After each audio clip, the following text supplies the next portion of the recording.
Hello everyone, this is Wolf. We're back for some more 7 Days to Die. So, right now it is 3:34 in the morning, which means zombies will soon be able to run again. Or will soon be unable to run. Sorry, phrase that poorly. Right now I'm going to grab the jars that I have made so far. Why do I have a rotten flesh there?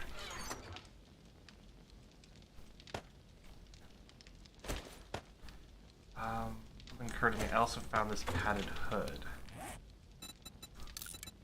I can modify the padded hood. Make it into a cowboy hat. There we go. Okay. This means I can scrap this and make just a little bit more out of what all I've got in here. So, hope everybody's having a good Saturday. Mine's been reasonably productive in games. So. The plan for today's stream is we need to collect a few more resources, but also I want to begin work on the next layer of the defenses here. So I'm going to need to collect the resources for that. That means I'm going to need a significant number of repair kits. I'm going to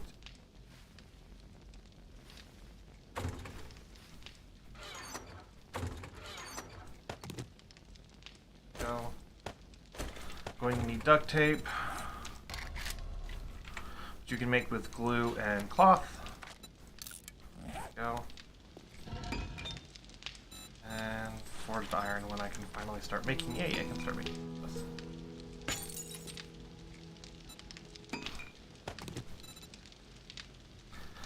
Which translation means I'm going to be waiting a few minutes before those. That's okay. 4 a.m. has arrived, so let's get moving.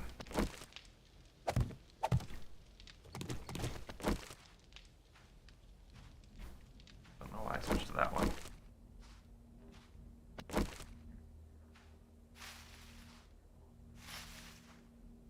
Okay. First things first, I need to collect a good amount of wood. I'll do that while all that stuff is being smelted right there. The wood is going to be used for upgrading the walls and expanding the defenses, but I'm also going to need a fair amount of cobblestone, so this is going to be a project right now. Okay. We'll be okay though.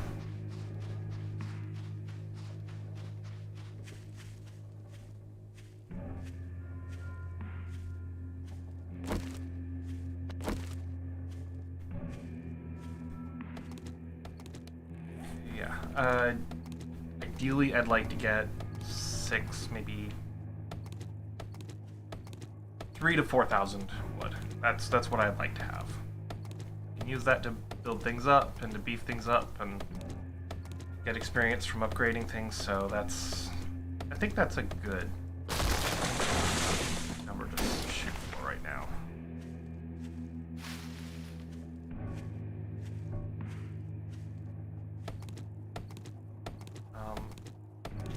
I'm also going to go look for a working stiffs tool in town. That would have a lot of cobblestone, possibly even concrete. In general, it would have a lot of useful things. So, working stiffs tools store. So, with the multiple different locations on the map, they have different names. And there's different variations of those ones, even if they have the same name. So, working stiff tools is like a hardware store. Very similar to like a Home Depot or Lowe's in that regard. So, just one more thing to keep in mind. Oh, I should be able to easily get 3,000.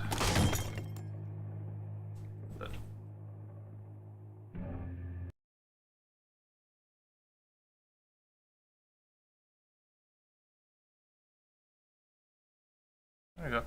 Something weird just happened with my playback, so I had to fix it real fast.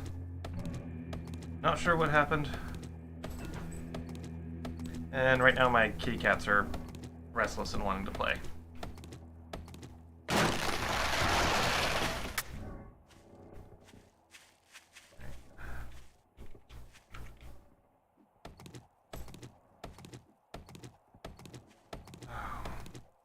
Zombie over there. The other advantage of going into a working stiffs is I might be able to find a better axe. So, I think if I just start chopping trees as I head my way towards the center of town, that should be okay. Let's not necessarily head towards that guy just yet.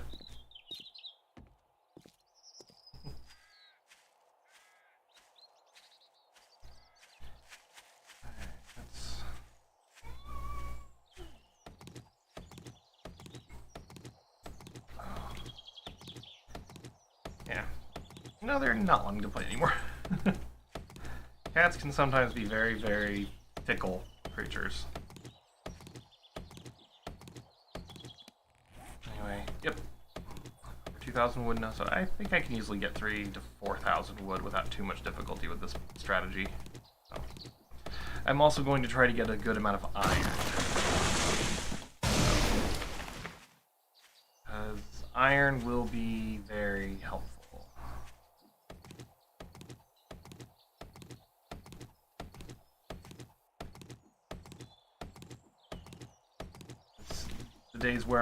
As the days progress, I'm going to have to keep beefing up the defenses around the base. Barbed wire is just a basic defense at this time, but it does require wood, does require iron, so it's one of those things that I have to keep in mind.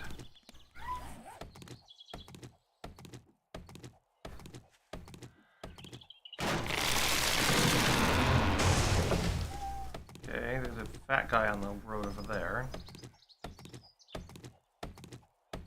And another one walking this way. Okay. Oh, tree is chopped down. I'll switch over to... Oh, no. Didn't make it that far. There we go. Definitely. The zombie's heading this way. Okay. Just head into town, see what we can find. This is a school. So, I believe the loot thing for this is the top of the gym. So each major POI or each major structure will have loot in a specific place. So it is important to keep that in mind when you're looking around in them.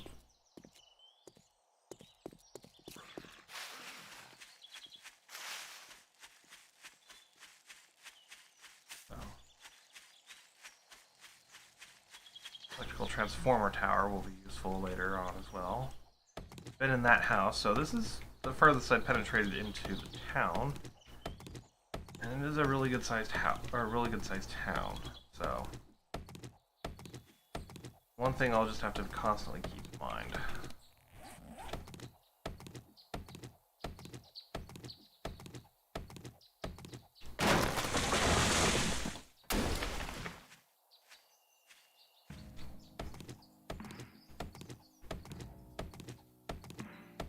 The way the map generates the structures inside of a town is also kind of randomized, so you never know exactly what layout you're going to get.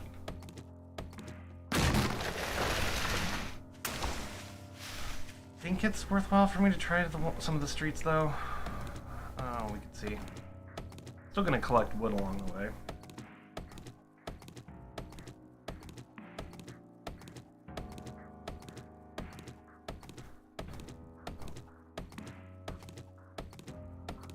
Be a process, but I do want to try to get as close to about... And there I'm out of stamina. I do want to get as close to getting as much wood as I can along the way.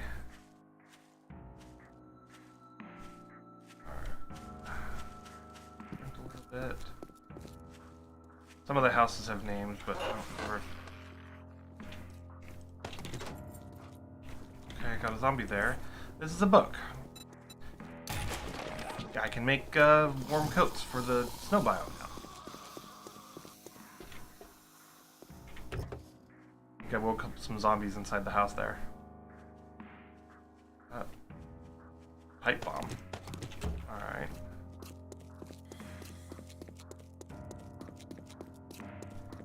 It's, I'll save that. I think it's... Molotovs don't damage structure, but they will burn things like spikes. Pipe bombs do damage things like spikes, but won't damage the structure as much. And then dynamite literally just blows holes in the structure. So, yeah, there are various explosives you can use. Just have to be careful. Okay. That's a wrecked church, and that is definitely Dishong Tower.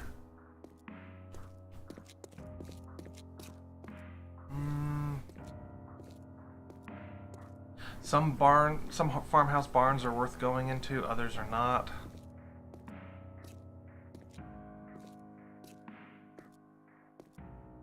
I don't think that's one of the ones worth going into right now.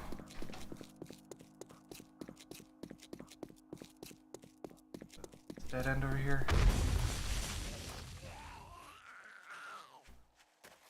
Okay, that was a landmine going off. So, okay, I've apparently found the back alleys of an area. Ooh, this is a store. What's the store? Working stiff. Okay. Wasn't intentional, but this is one of the ones this is what I was looking for. Okay. A couple others over there. So, to get to the good loot in this place, you kind of have to cheat.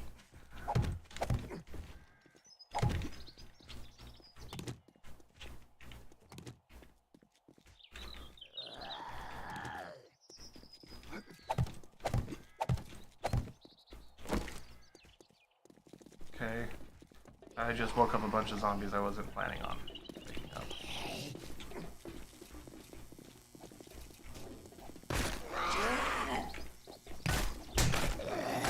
This is going badly.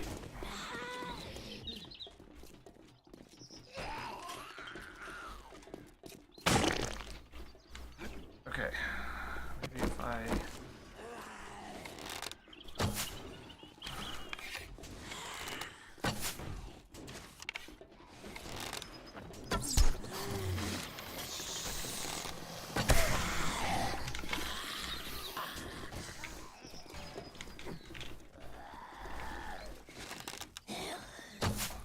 Dang it.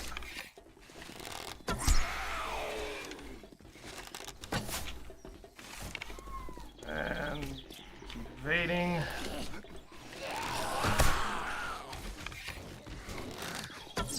Come on, come over here, be stupid.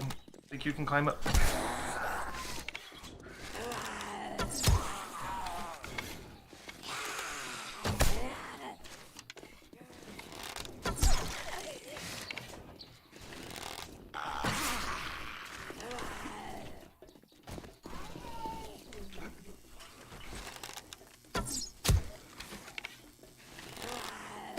These guys... Don't recall there being this many zombies up here, but... Down.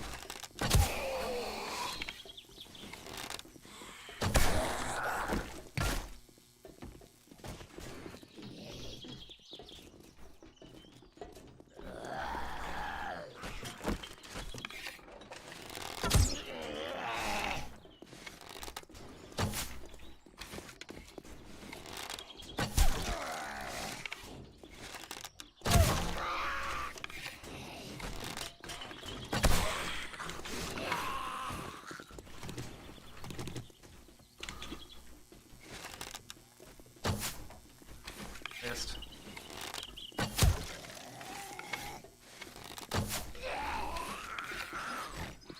Oh, more.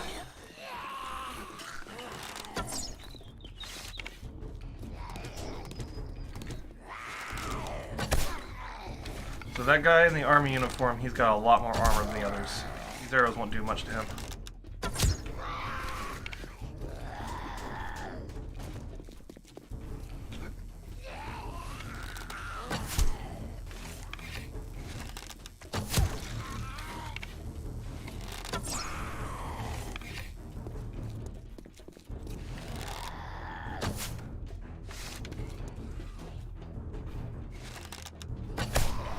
Doesn't mean I'm not gonna try.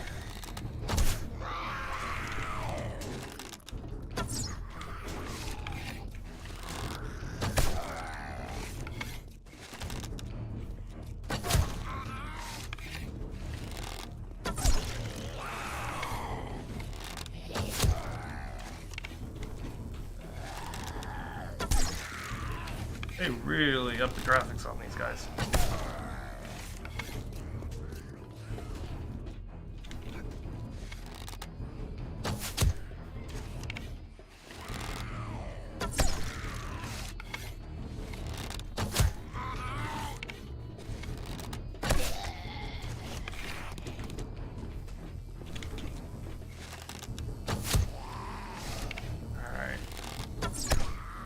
Have to end up putting like 10 arrows into this guy in order to kill him.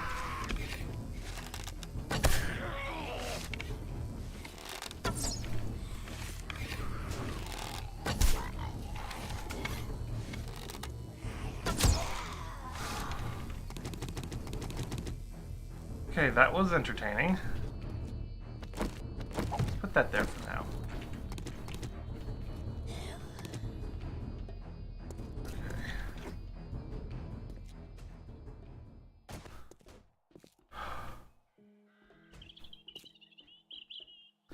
This is where I was trying to get to.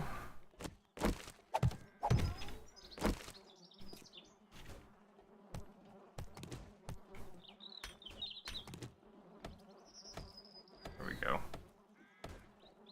The loot crates in this... It's basically a warehouse, but it's... Okay, motor tool parts are worthwhile.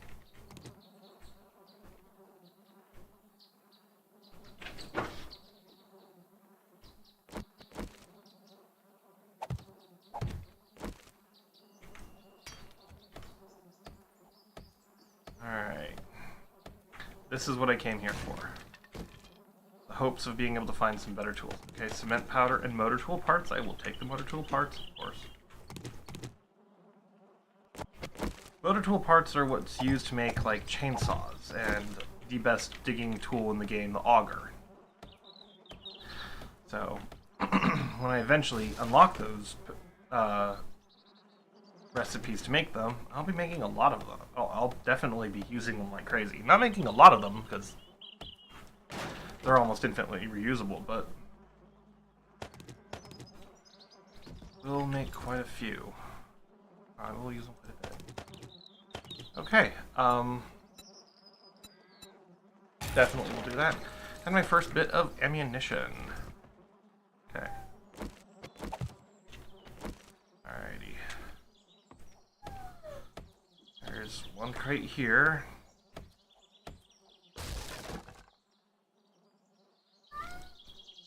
Nope. Coffins. Nice. Okay. That's everything except this right here. This is cement, which I don't really need right now. I need cobblestone more than anything else.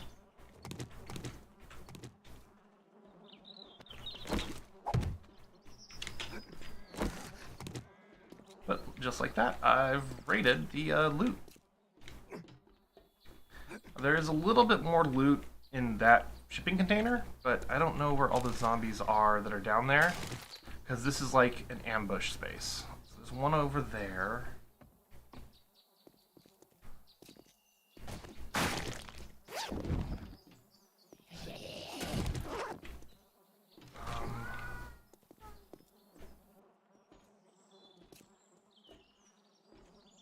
Oh, okay.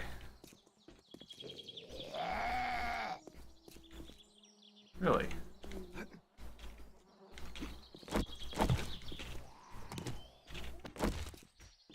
Just trap the guy there. You see that right there? Next to the barrel that's on fire? That's a zombie dog. That guy will kill me. Nope, nothing in there.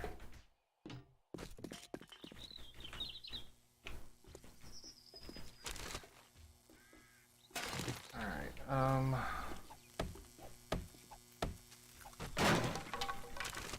useful in here. Take it.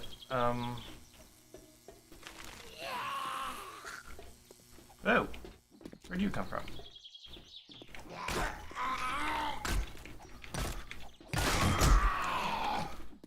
Oh, really?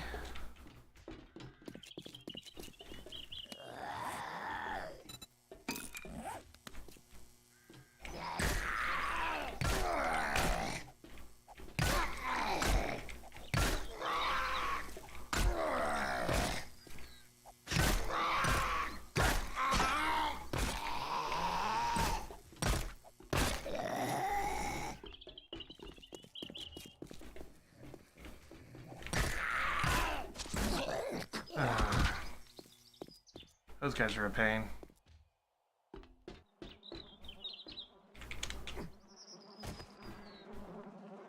This is the area that I need, and I need those blue ones right there. Those have cobblestone in them. And the working stiffs over there. Okay. Two relatively close to each other. That's kind of cool. I broke that so I didn't make too much sound when you step on garbage. It makes sound.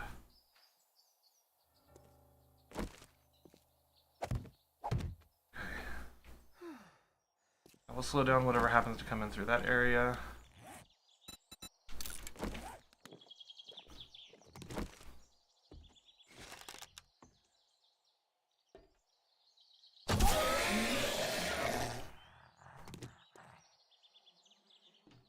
Headshot. How did that miss?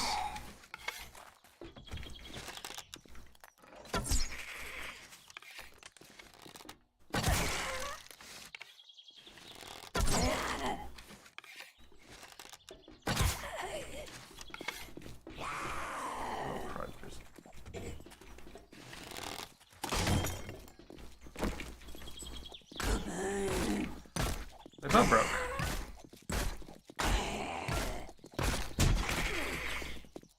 Oops. Let's put some distance between me and them.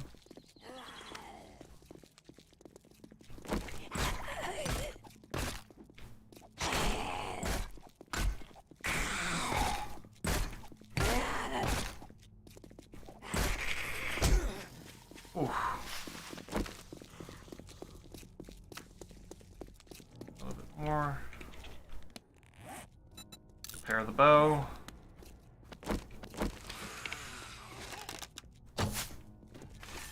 Of course I missed.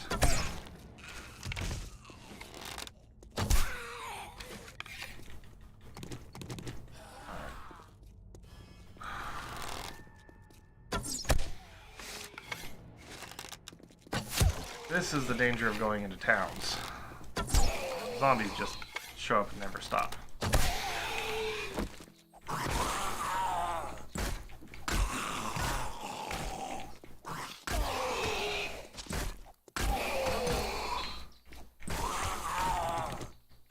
Okay.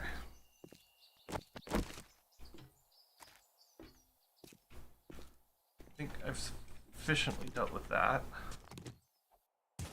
Grab the cobblestone from these.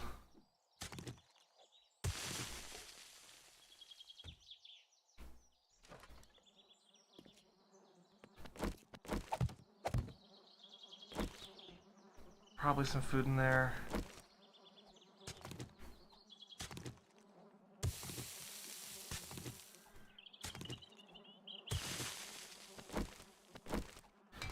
These are like concentrated stone, so you can break these down just the same. So, probably a ton of stamina.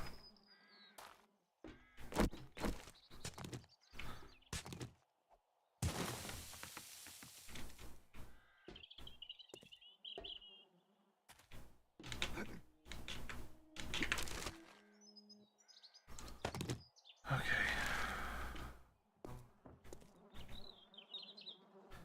I believe there's a zombie in here.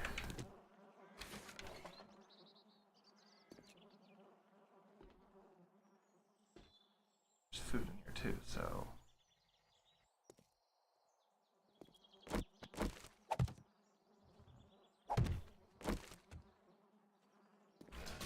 Okay.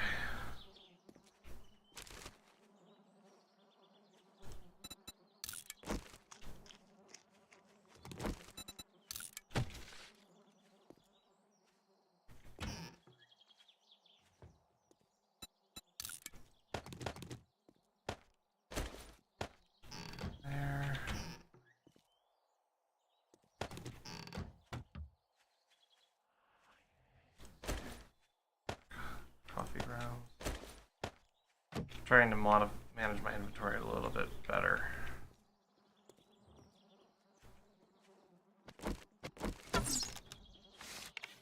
Okay, I don't know what happened there.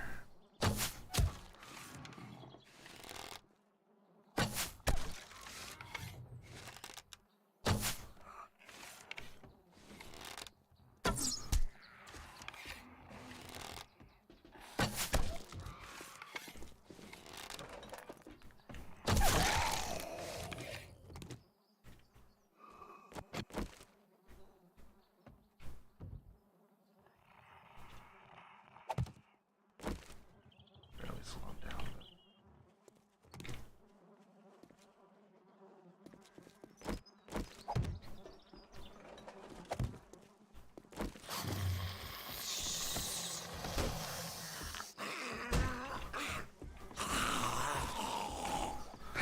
okay, I don't recall this hole being here. They must have broken into it earlier time.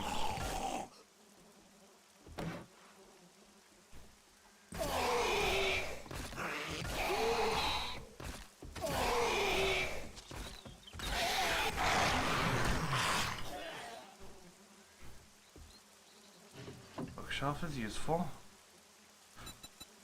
Hunting knife schematic I will definitely take.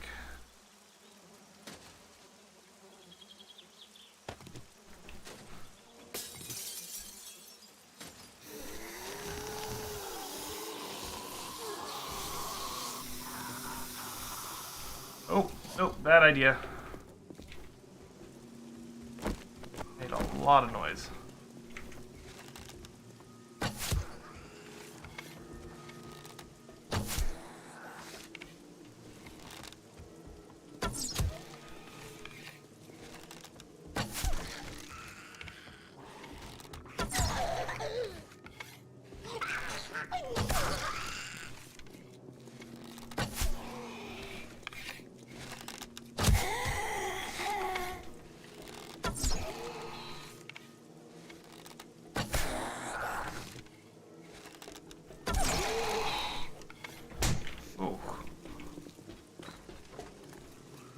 Dark fast.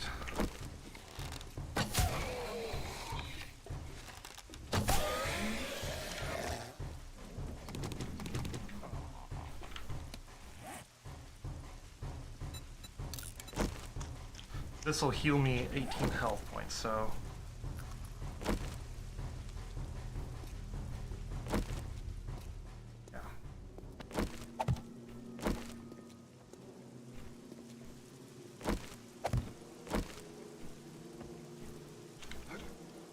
the reason why I did that, actually if there's a dog in there, I should be careful.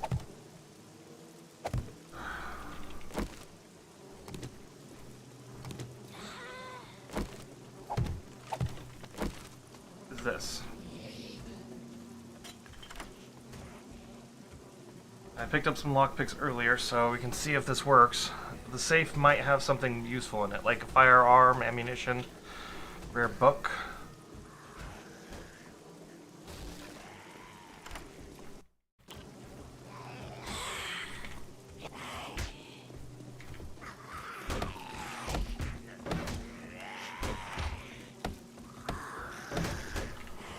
Okay,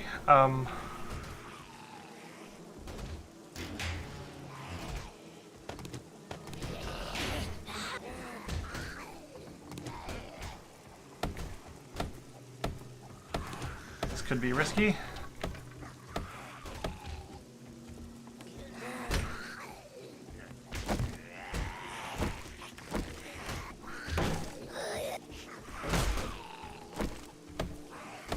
Don't see I have any choice.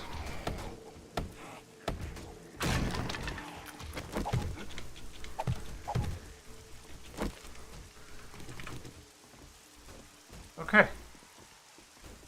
We're out. Fortunately, I'm also fairly encumbered, so I need to basically make my way back without getting detected.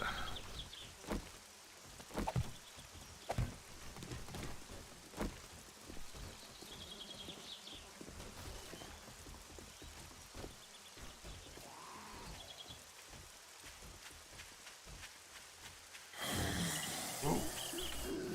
I just woke somebody up and that startled me. Let's heal just a little bit more as well. It's just some aloe cream.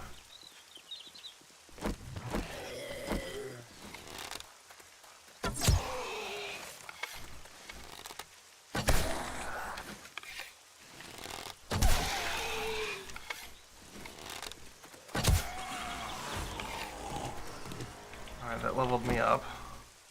Oh, army guy running away.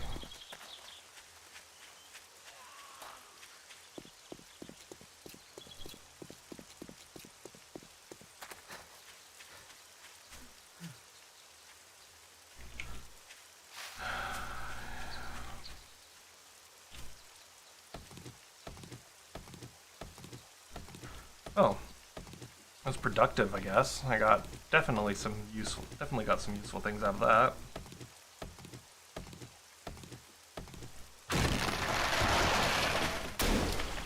So.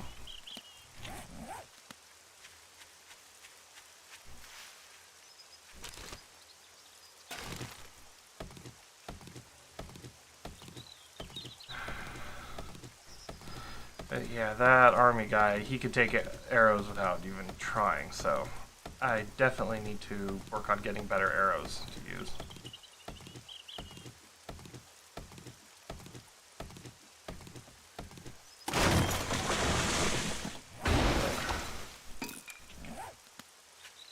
Okay.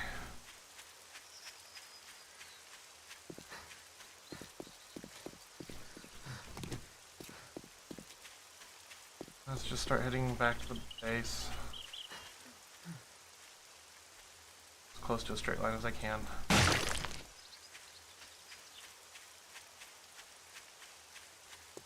This is... yeah. So I have a target for the next day. Because I don't think I'm going to be able to spend much time on this day looting. It's going to have to be a next day thing. Not a big deal.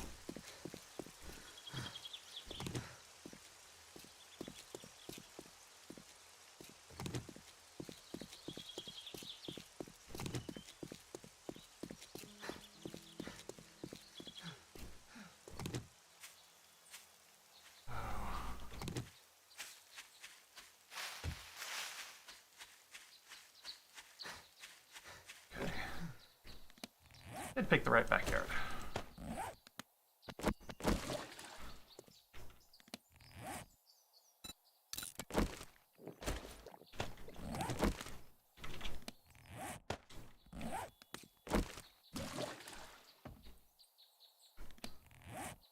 Okay.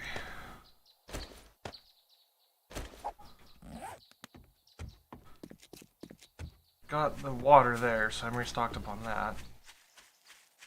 Not restocked up, but basically I'm going to be restockable. That's what I should phrase that as.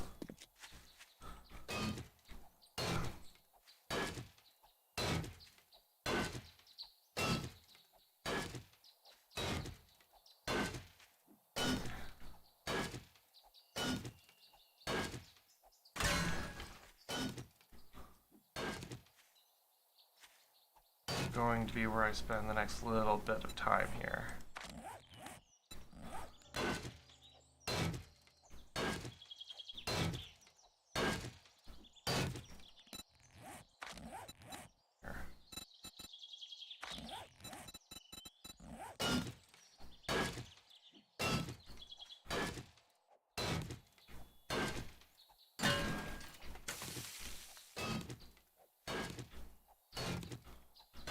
I'm encumbered by 3 right now.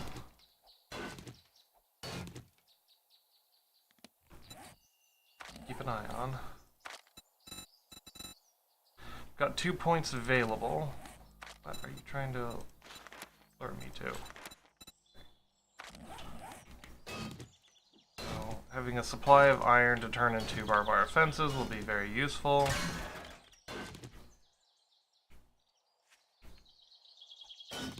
And I can also use this as like a source for clay as well.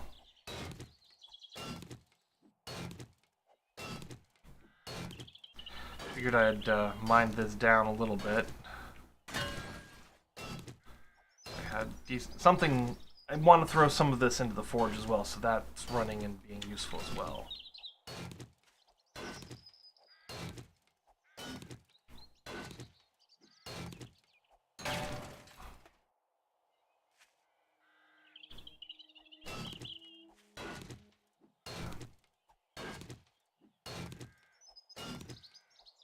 Always just a bit much on the stamina, though.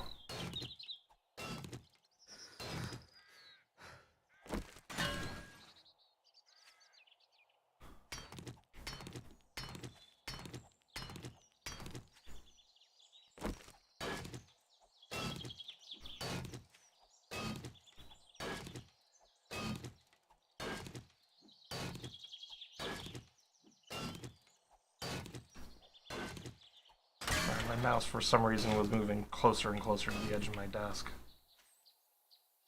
Wanted to fix that.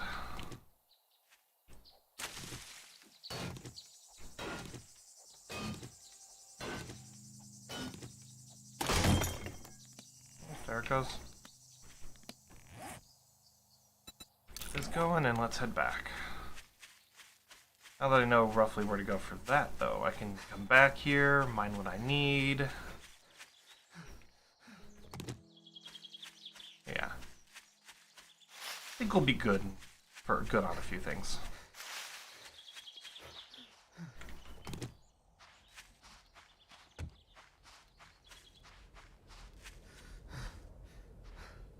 More iron here.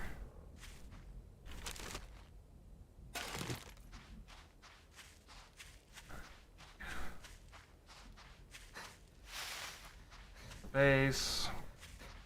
And I think this next couple of steps that we're going to do is to add thickness to the wall. So the more cobblestone that I get, the better.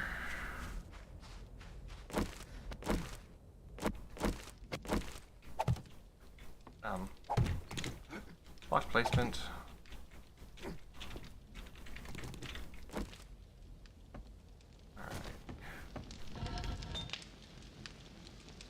That's good. A few of those, and then let's throw that much iron. Yeah. And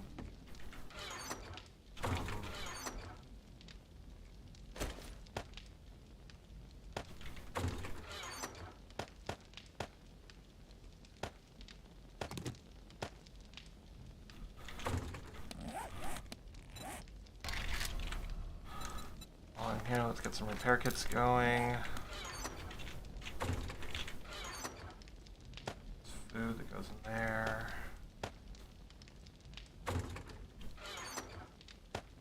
I'm not really paying attention to where I'm putting the rest of the stuff. It's just going in.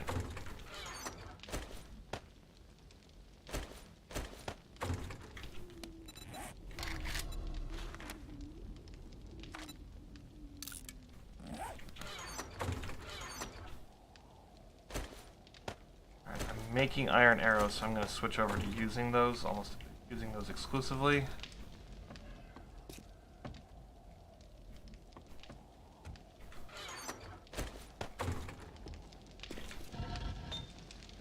I don't have a ton of clay in there, but I'm about to go get more, so I have no qualms about doing that.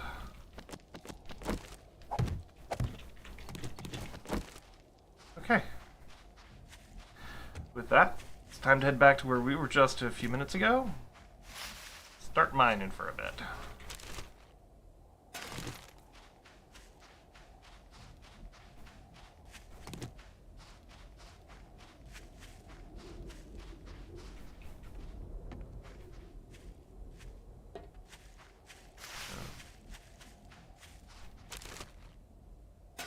Bird's nests, so...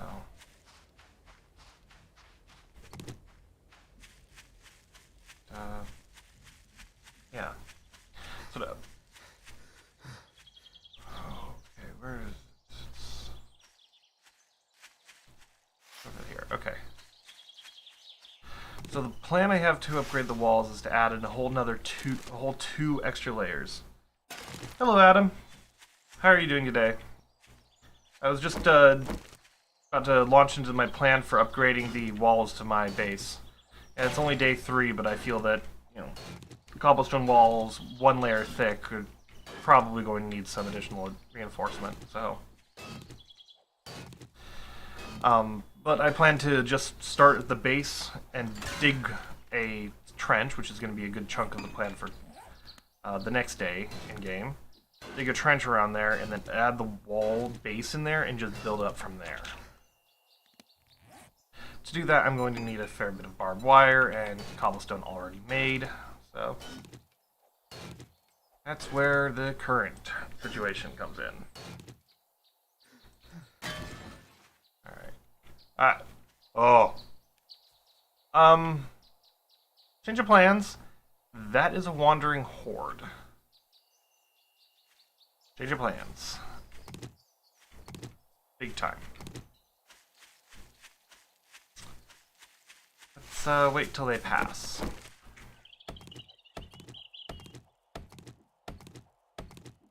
Oh. Well, that's good to hear. Oh.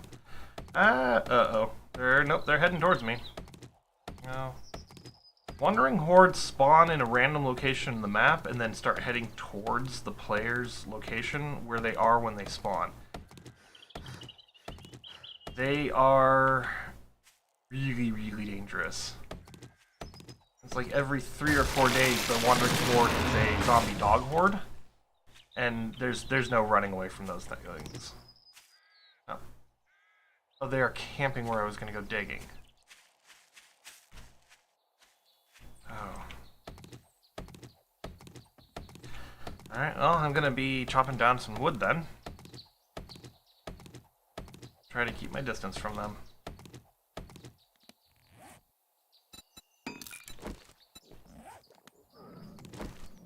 And apparently I'm hungry as well. Okay. At least I got some iron from that.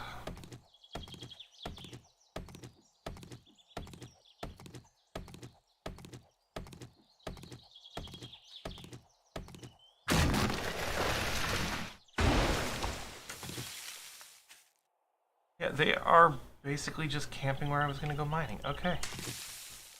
Oh, in that case, new mining spot.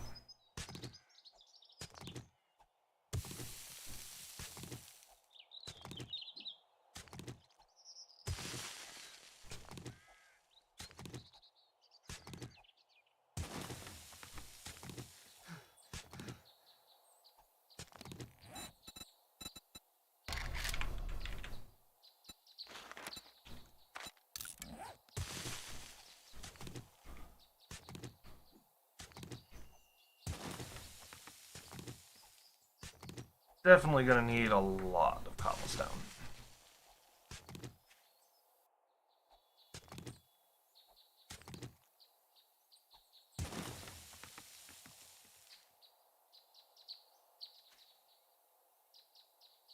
Guys making your way towards me?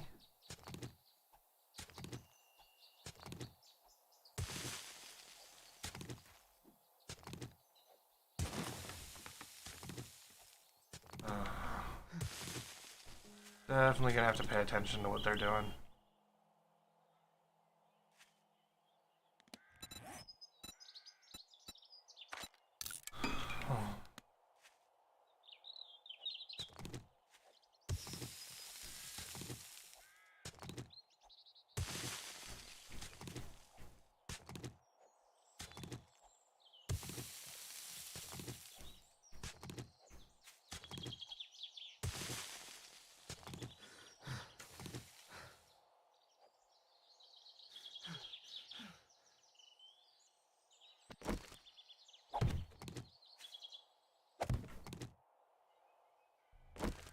Alright.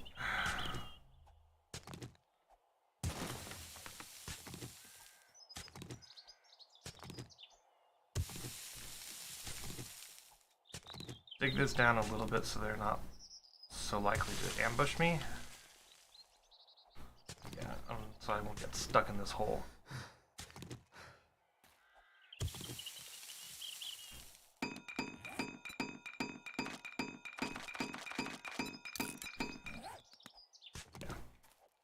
Fortunately, the crafting cobblestone is relatively quick.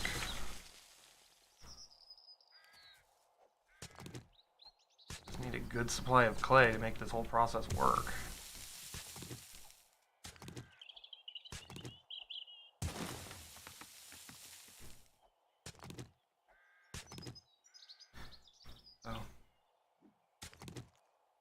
A little bit. I would say it's probably about 70% or so the same as Minecraft in terms of gameplay for placing things and building.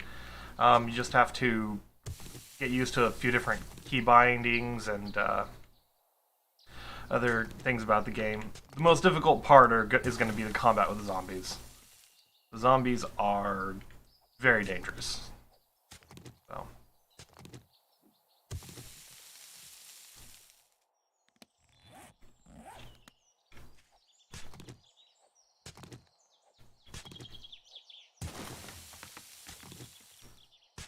And they can hit you really, really hard. So, unlike zombies in Minecraft, these zombies are actually somewhat intelligent. Okay. It appears the horde has moved on.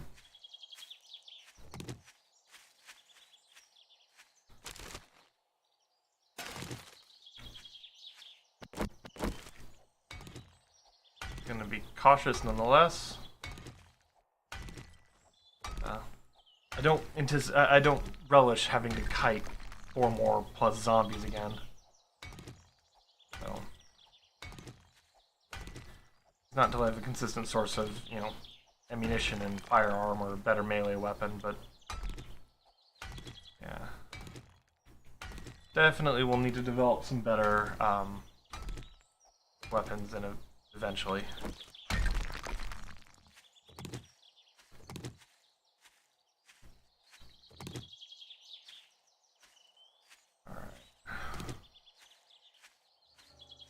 Originally what I was going to do was come down here, get most of my clay digging here.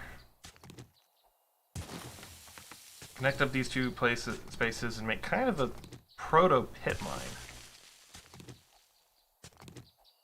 So, I don't know. It would be enough to get me the literal mountains of clay that I'm going to need, but I don't know.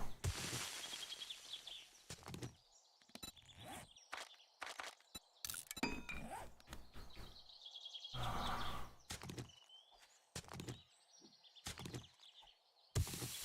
much we got? Get here. Only downside is when you first start out, your stamina is regen is so low.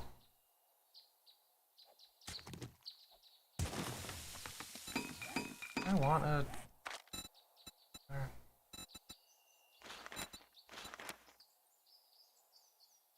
Take strength level 3, so I won't be able to get it right now anyway. Okay. I will actually, now that I think about it, that's probably not a bad thing to do though, but to increase the amount of resources that I get. So that just means that I get an extra 20% more on the things that I mine as I go around mining. Resource management is a huge thing in this game, so something that I will have to be very, very cognizant of.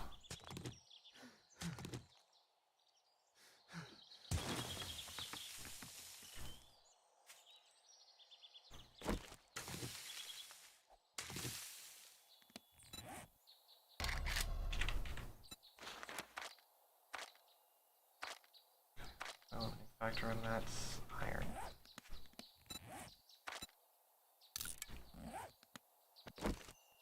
Get some more iron then.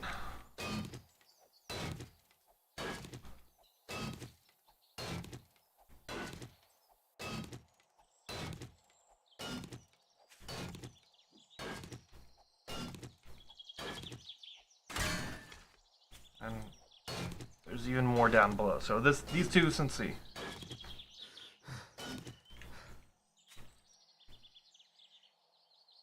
I mean, it's entirely up to you. If you like the challenge of the game, in the surviving the zombie aspect and the managing of your resources, go for it, dude. It's definitely a unique game compared to many others. I will say that. But with that said, it's a game that supports a variety of playstyles. So I personally am someone who likes to fort up. I like to build a base. And then I use various engineering concepts in order to reinforce that base. So if that doesn't suit you though, you want to run around and fight zombies all the time, do it. There's many, many different ways of playing the game. No one correct way. Play it how you want to play it. So, I'm playing on a harder difficulty right now, so that's also why I'm being more cautious. But there's various levels of difficulty. Start where you want to start. This will give me some more stamina regeneration. Make this a little bit less painful. Okay. And the zombie's approaching, but he's still over there for the moment. This must be his, like, patrol path area. This means I have to be very careful. So what sort of games do you normally play? That's probably a good place to start when thinking about whether or not you'd like this game.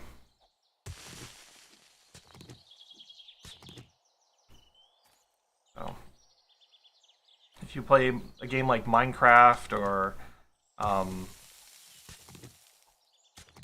see, that's a couple other block placing games that are, I mean, Space Engineers, but these are games I play. Yeah, it'll be a bit different. I mean, if you're used to survival style games and having to manage your resources, I mean, it could be very much a fun game. It all depends on you. Well, I mean, there are stats. So, you can literally build yourself up to walk around wearing... Oh, there we go. Wearing literally a full suit of knight's armor and, you know, hitting people in the face with a hammer. So, there's no one way to play the game. Just build yourself up how you want to be built up. So, I'm going more with resource gathering and base fortification myself. Okay. Let's say this is much more akin to playing Star Trek Online with, like, a pure DPS type ship. So, like, say, a Saber class or maybe a Defiant class. So, you have to be very, very aware of your surroundings and what you're doing. But when you do need to do things, I mean, you have pretty much the sky's the limit. You can do what you want to do. What makes sense in the circumstance. Go ahead and do it. So, I'm going to take out this boulder, and I think I'm going to go up onto that big one over there. Get a bunch more stone.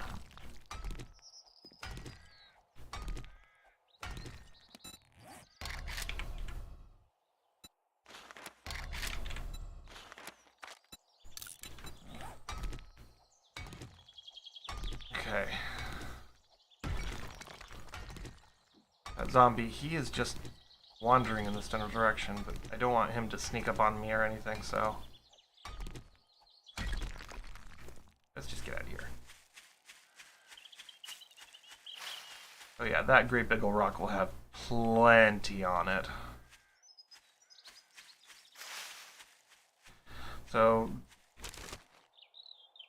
this rock I'm going to have to basically shave down from the top. Pretty much what I'm doing right now.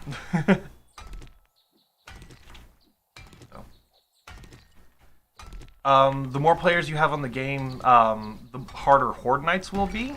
But, I mean, you could spread out roles and responsibilities. You could have somebody who goes around and collects resources, another person who's responsible for doing damage in combat, yet a third that's, you know, the tank. So, this game supports multiple playstyles, and including multiplayer. Sky's the limit, really.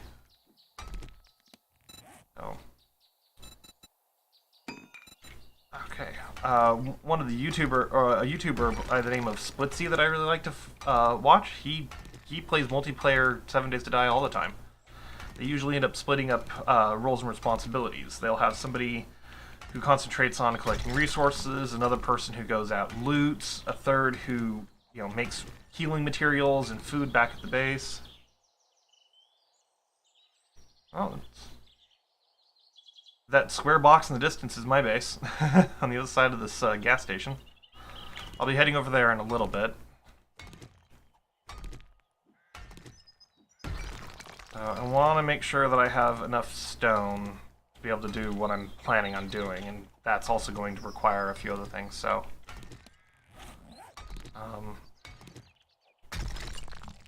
that said, though... probably once the clock hits 5:30 is when I'll head back to base. It should give me enough time to do what I need to do there in order to get the next level, or next couple steps of fortification development in place.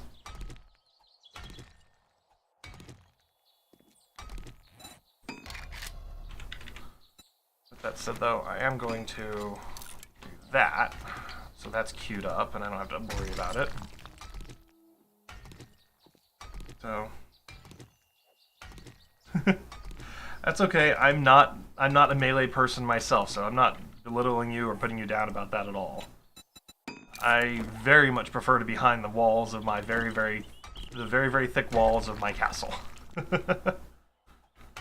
So, yeah. I'm probably going to build up the fortifications for this one. Oh, geez, I keep going through food like crazy, too. Something I'll have to keep in mind. I'll very much be behind the walls of my castle on the first Horde night. See, it's almost 5 p.m. on day 3. The Horde night begins at 10 p.m. on day 7. So, I have a few days to build up the fortifications.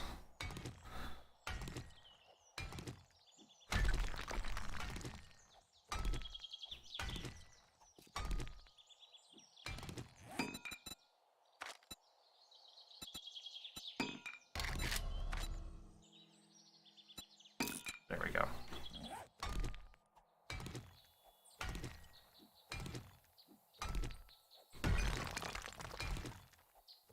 Alright. Didn't anticipate being able to go through all that so fast, but I'm going to get more clay and whatnot as I go back to base, so I'm not too worried.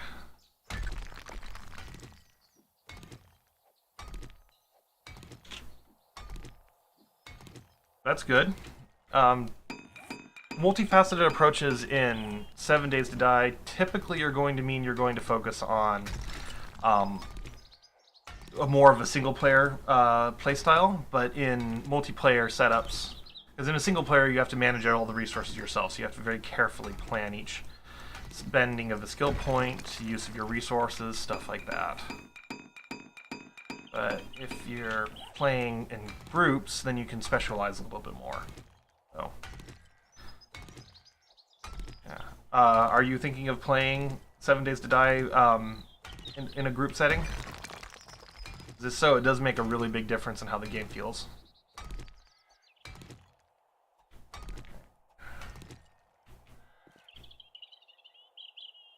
Wandering around down over there.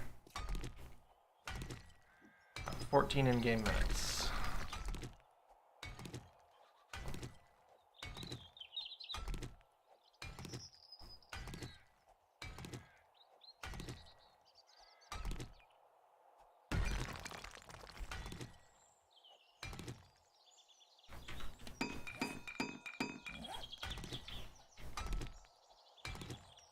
This is probably going to be one of the last blocks I'm going to be able to break.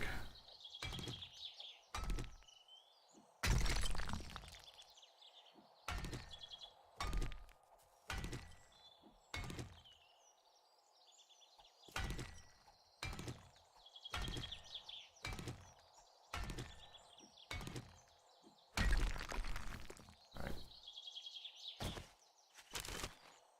Not in here, nope.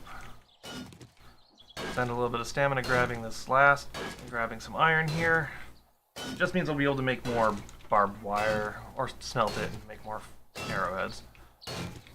A couple different options where this can go.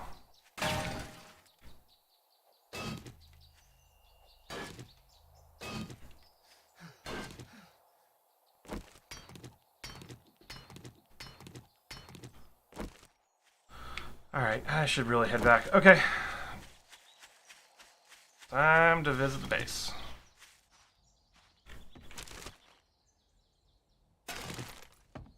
So. I'm gonna catch up to you.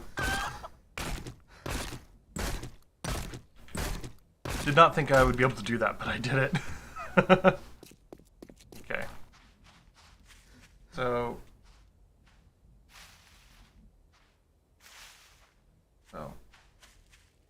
That's fine.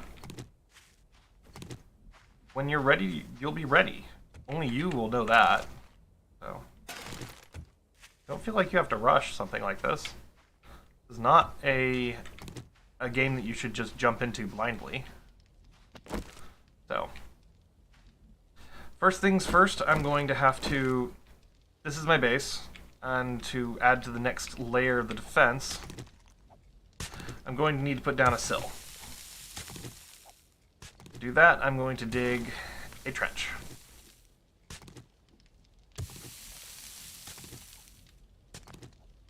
And this trench is going to basically allow me to anchor the outer edge of the wall down, and will provide a very, very critical structural integrity aspect to the wall. So, one of those things that you just have to keep in mind as you progress through the game. Structural integrity is a thing to work with. So.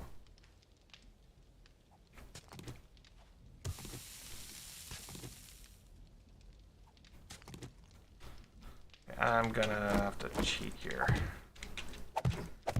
This is my main base. I know I have coffee here somewhere.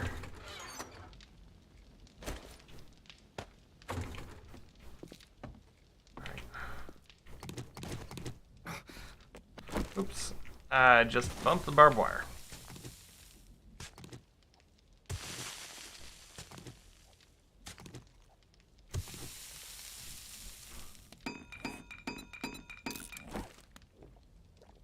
That gives me 3 minutes of increased stamina regeneration. So, the reason I did that is that it'll allow me to have that much more speed along with this process. So, if you are going to be starting in a group, that's perfectly fine. So it's like with many games, it's completely open world, completely open-ended in terms of playstyle. Do what works for you.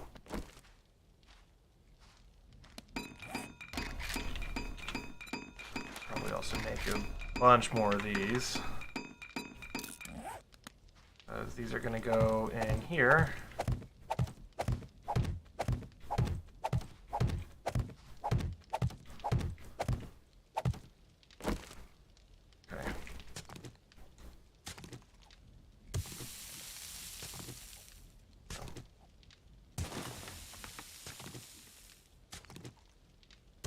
That's a good idea.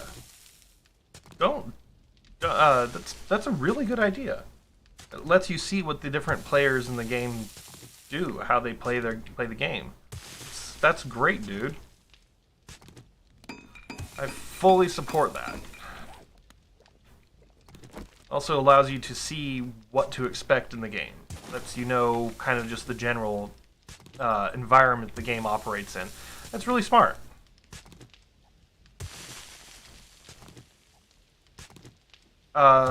Oh yeah, plenty of guides. It really depends more on what you need at the time. But yeah, there's... I would recommend Jawoodle. He's the one who has some of the most detailed guides on the game in general. Following him, Capo Joel. They're two people that have a lot of knowledge in the game. So, if you're looking for experts, go with them. Their videos. So.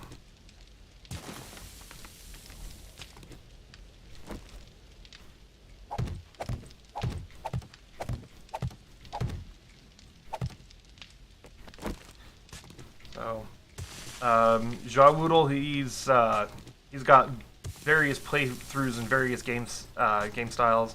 He personally is a walk right up to the zombies and punch them in the face type of player. That's what he likes to do. So, there's Capo. He's a shooter. He likes his guns. That's okay. Everybody has their own favorite playstyle. The two playstyles are exactly the same and are intended to be. No one playstyle is the best. I'll just leave it at that. No one playstyle is the best.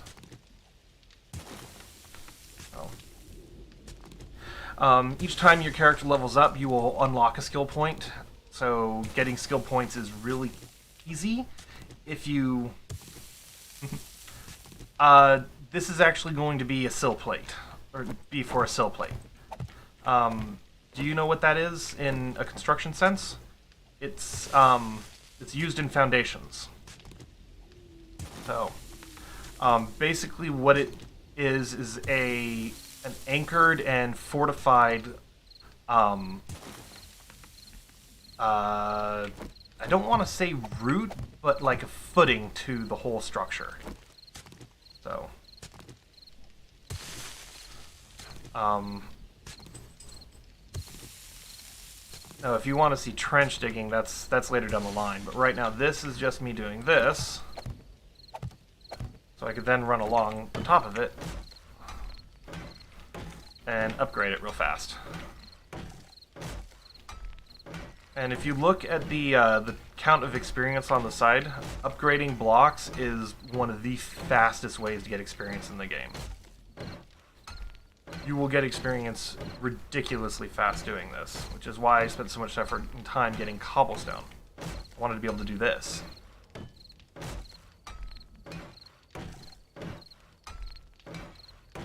Okay, good. In 7 Days to Die, structural integrity is a thing, so having a very well-built foundation is extremely important.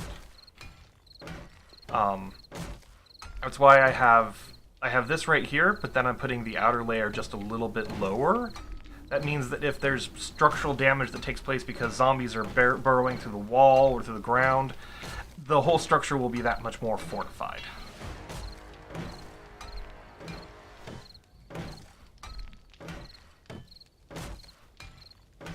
Okay.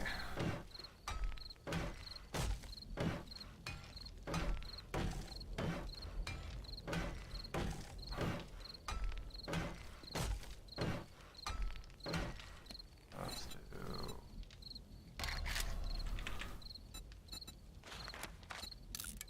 I am blowing through cobblestone like crazy right now.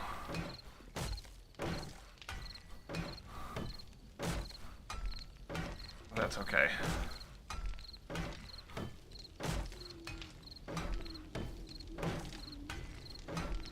I think 3 blocks thick should be enough to get me what I need. Yep. That requires some more advanced engineering and electrical skill points, but you can definitely do that. They are awesome defensive weapons. The only downside is they are expensive to build.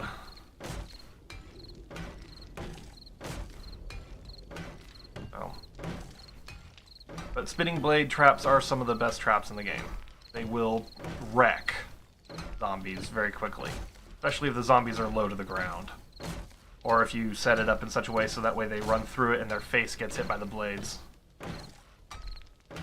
Basically headshotting them every single time.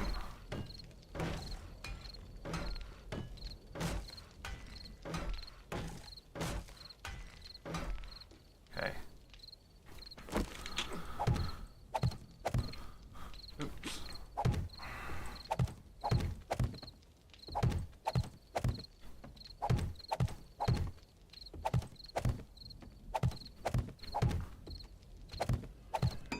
How am I doing in cobblestone? Oh yeah. okay, but I wanted to make sure I had that extra bit being built. Crafted. Oh, yes. But that's fortunately, as you build up your skills and your resources in the game, eventually expensive things become almost trivial. So, it just depends. That's why I'm building a castle right now, even though it's day 3, and this castle probably is going to take a lot of damage during a horde night. I'm doing what I can to make sure it's built up in such a way to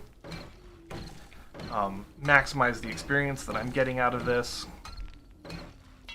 as well as to maximize the length of time it can withstand an assault from a zombie horde. So, well, the day 7 hordes tend to be a little bit more mild compared to others. Yeah, the hordes do ramp up very quickly.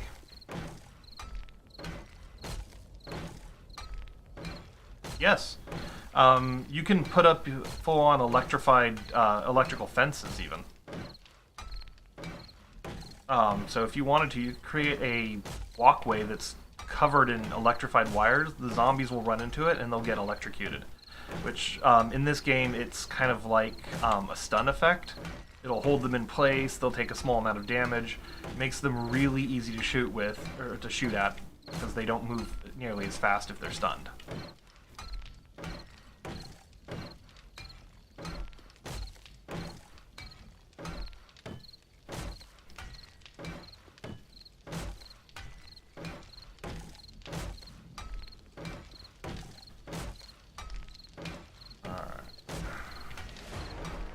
Oh, another skill point.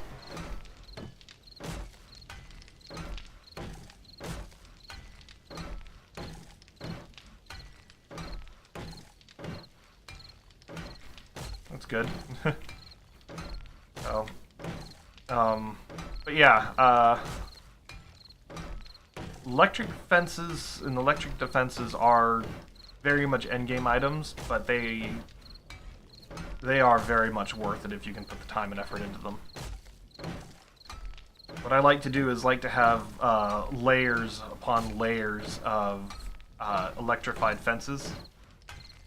I haven't heard that since high school. Yeah, but for the defenses that you're going to be putting up in most circumstances, an electric fence is going to be way overkill. But it will be very effective. And then on horde nights, the more electric fences you have, the easier it is to just wreck your opponent, wreck the enemies as they come at you, wreck the zombies as they come at you.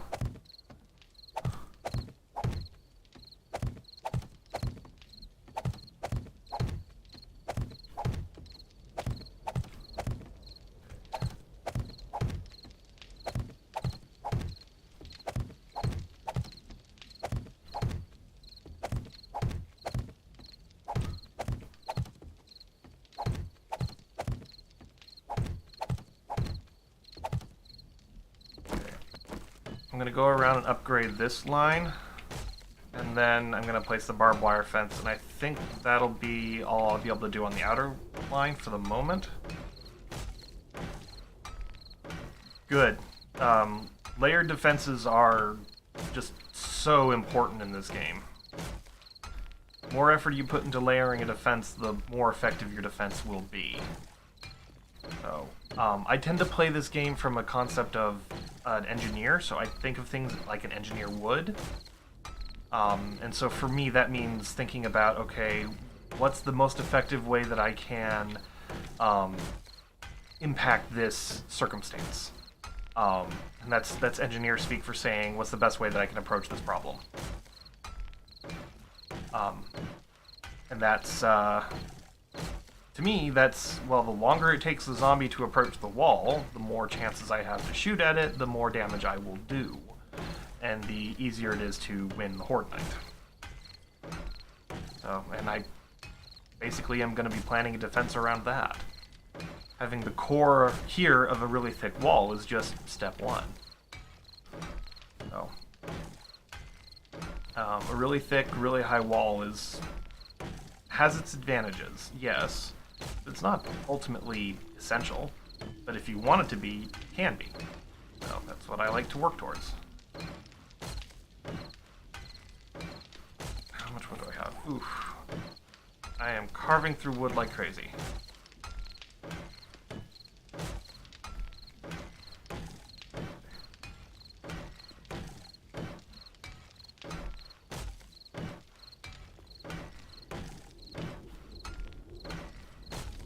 I'm going to level up here in a moment as well, and that'll mean I'll have 3 skill points to work with.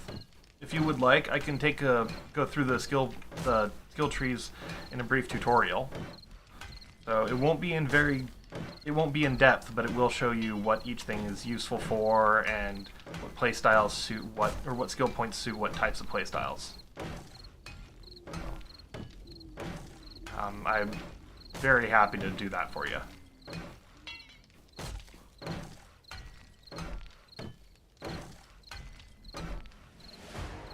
Exactly to the last block. Wow. Right, let's place our barbed wire next.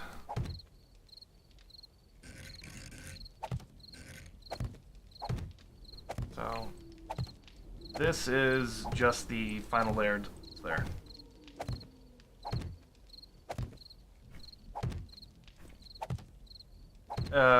Generally speaking, that would make sense, except on Horde Nights. On Horde Nights, the zombies are essentially infinite. So the longer it takes for them to approach your base, and the longer each individual zombie is around, the fewer zombies you have to deal with overall. And now we're getting in kind of an esoteric, what is an attack? What is a threat? Types of concepts. But basically, I like to go with the idea of they're going to take a while to get to me. I'm going to thin their numbers a bit along the way, but at the end of the day, it doesn't really matter how many I kill, because I'm always going to be facing off against the same, essentially, level of threat. So the longer that level of threat takes to get to me, no matter the circumstances, the better. That's how I approach it, I guess. So.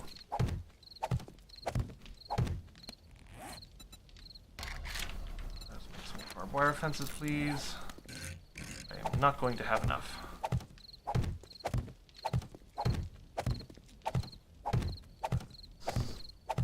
Last one is going to be placed right up here in a second. Okay. Let's do that real fast, and let's go in here. The wall is 2 blocks high. I don't need to worry about it too much right now. Not a lot of cobblestone. Oh, I have more somewhere. Alright, there we go. Oh, and I have iron, too. Okay. Let's make a bunch of arrowheads, because I know... Oh, not that many. Let's make 3 stacks worth of arrowheads. I have those. Okay. I have enough meat to make a few bacon and eggs. Okay.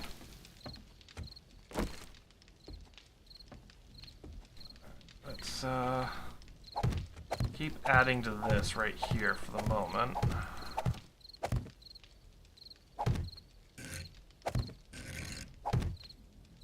I messed that up, but oh well.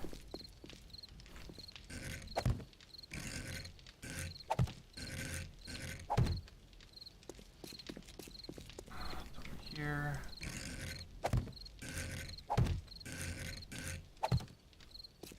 And I've got one left. Just one. Okay. Let's put it there for now.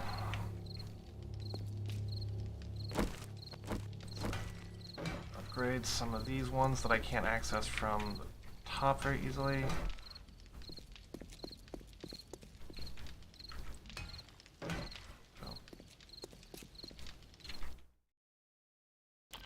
Police officer zombies are almost in a league of their own in terms of threat. Fair enough. Fair enough. No, the moment I just have the bacon and eggs as my only food source.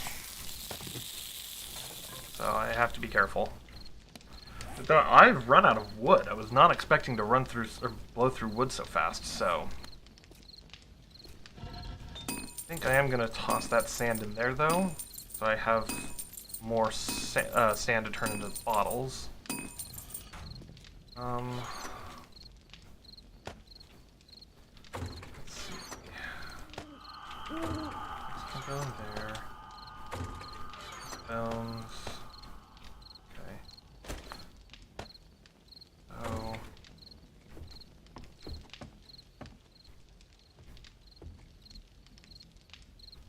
Okay, so it's after 10 o'clock at night. I should probably... Where did I put all that water? Okay.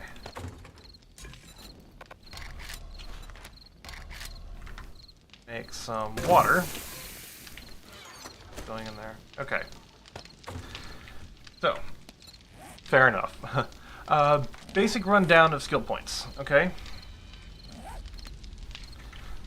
Right now, my character is pretty melee heavy in terms of his support stats, but all combat is focused towards archery.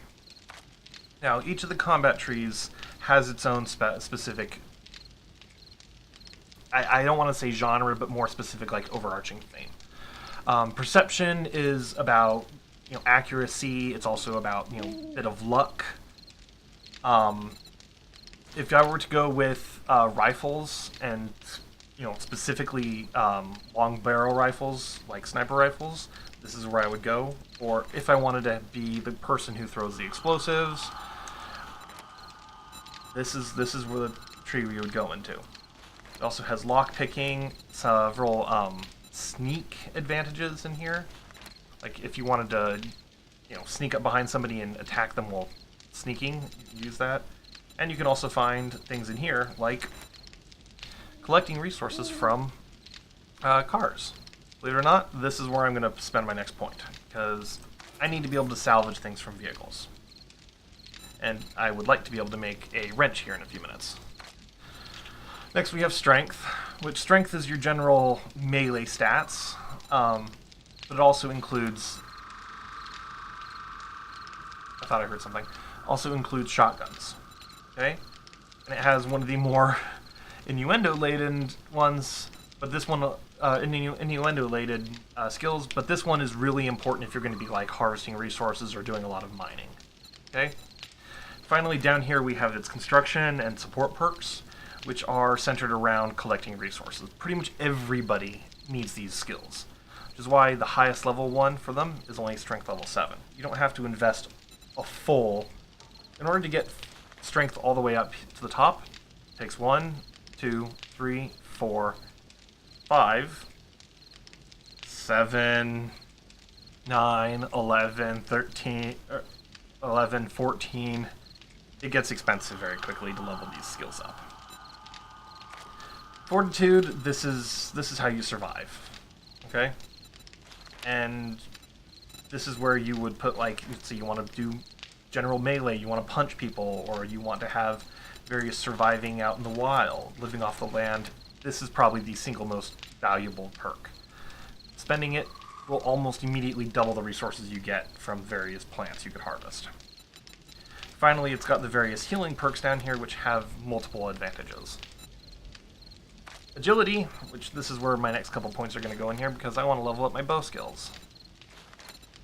Well, got 2 points available to it. And this also increases the headshot damage that I do with bows. So this is where my next couple points are going to go in here. But this is archery, or if you want to use certain knives. It also has certain athletic level abilities, including, oddly enough, parkour, which allows you to, the maximum skill, basically jump twice as high as you normally can. 2 meters is a lot. Like, that's jumping over 2 blocks up. It also gives you various stealth perks, including just in general being more difficult to detect.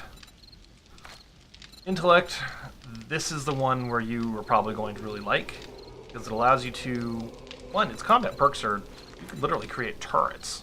They stand next to you and they punch your enemy, or they will shoot at them. Or, you could have a stun baton. You can also use the various influence and support perks on traders. Finally, it has Grease Monkey, which is how you build your various vehicles, Engineering, which is how you advance and build more technology, and your healing perks. So as I said though, my next 2 points are going into here, so I can bump up my archery. I'll also probably increase my stealth perk as well.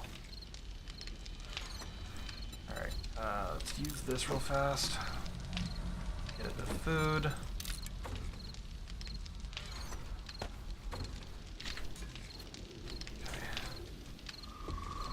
Now, I'm going to place the final row of blocks along the outside here.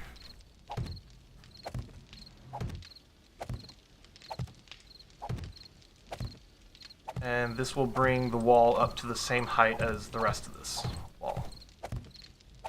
But it doesn't really need to go much higher than this at this particular, than right now at this particular stage.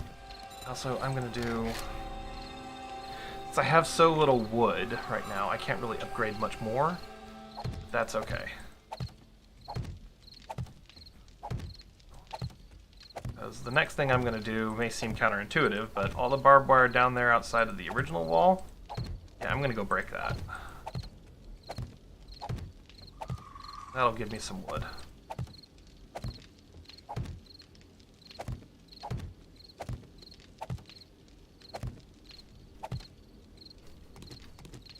That's just like going down an elevator.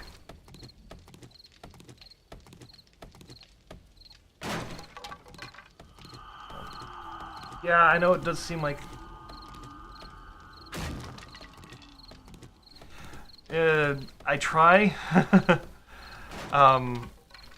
Yeah, I'm far from an expert on the skill points and allocation in this game, but... Oops. It is definitely something that if you can take some time to play around with a few things, you should. There's no reason why you shouldn't. It's great. So the ability to customize your character and your playstyle your way is very, very nice. It's kind of one of the things that Skyrim had going for it for so long. So. Skyrim, and generally Elder Scrolls games in general, really. Oh. Alright. Don't know how much wood I'm going to get back from this, but it's something. So. And this will hopefully allow me to now anchor the two walls together once I put the next layer in. But I blew through cobblestone like it was nobody's business on this second edition of the wall. Which that was kind of the point, but...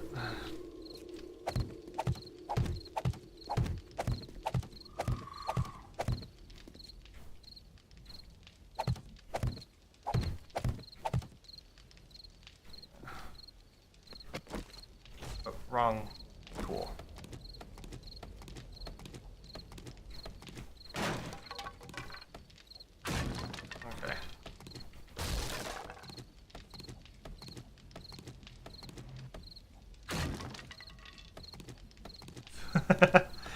That's a good point, but hey, I'm not trying to belittle Firefox or anything, or not Firefox, the wiki or anything. It's everybody's perspective and everybody's experience with the skills and the game is different. So I see the game in one way, you may see it another way. Having somebody to converse with is actually really useful for understanding the game. So hey, if you can get through the wiki, because last time I looked at it was actually a while ago, go for it. So I'm Not gonna discourage that. Knowledge is power, dude.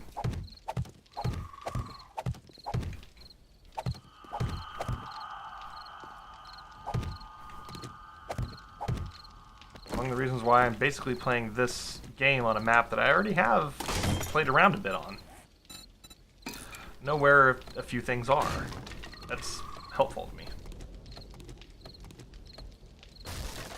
I am saying, I understand that. So, I'm not somebody who is, will tell you to turn away from one particular source of information. So, I'm just sharing that I didn't find the wiki very helpful myself. The game has just changed a lot in the last couple of, like, 3 or 4 years. It's difficult to keep up with it with something like the wiki, that's all. That's all that I was getting at. I apologize if I was, seemed like I was trying to belittle the wiki.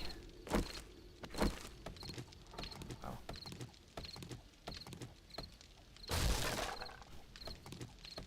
Alright, let's grab more of this.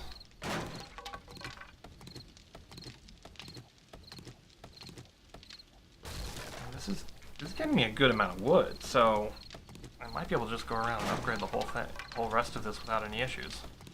Well, at least this lower layer. I'm gonna have to build up more later on, but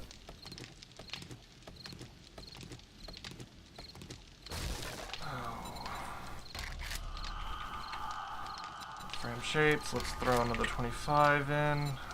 Those in. Otherwise, I won't have enough to cover the rest of this space.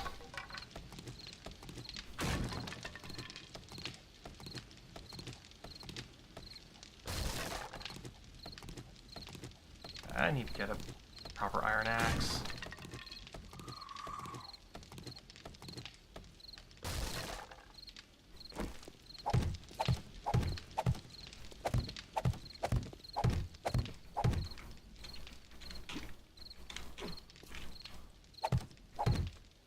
Alright.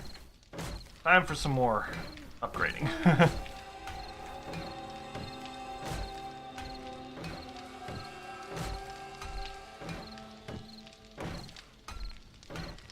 Oh, Star Trek Online's wiki was absolutely phenomenal 8 years ago.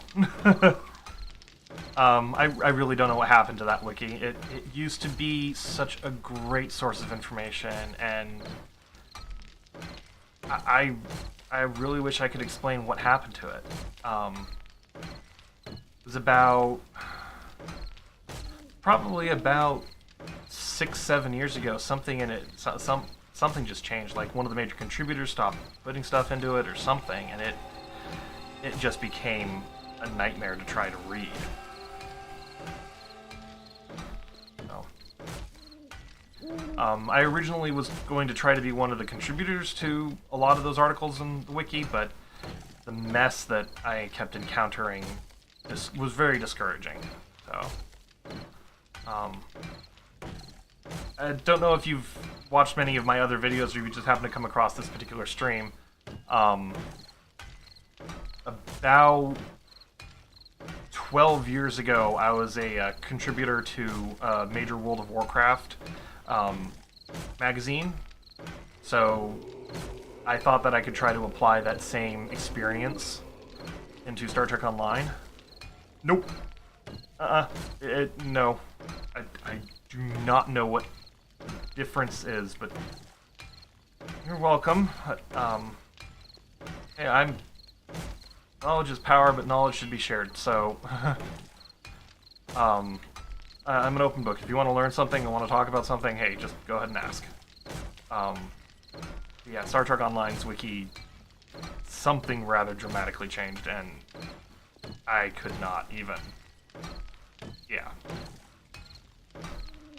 Okay. How much wood do I have? Not much at all. And I blew through most of my cobblestone as well.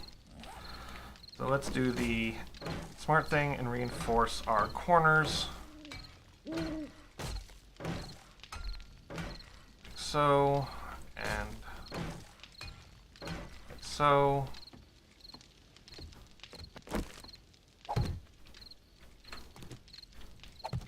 And how much wood? Okay, I can afford the wood for this.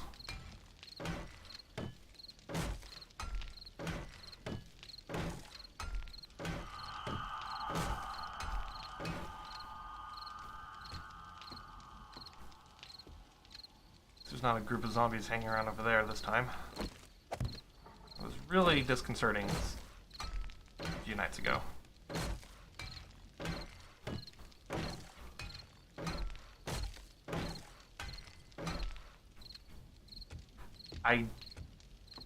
I wish I knew. The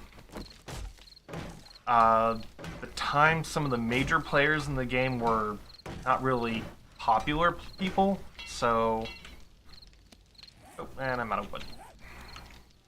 So that is definitely plausible. Come on. Go. Actually, I'm gonna need that because I need to chrysanthemums. Actually, that works exactly. Red tea, please. Let's make a bunch of those. Okay.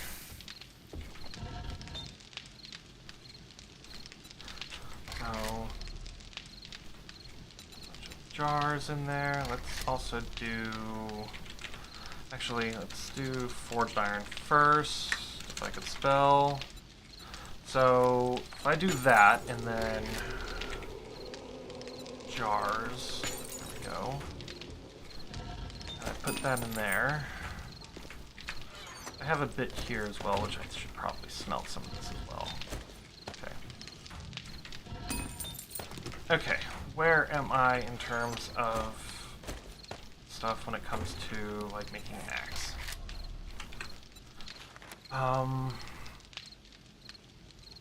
Yeah, it's not really... The recipe's not expensive at this time, but I'm not really wanting a level 2 axe. So, it's one of those things you kind of have to keep an eye on. Blue somewhere.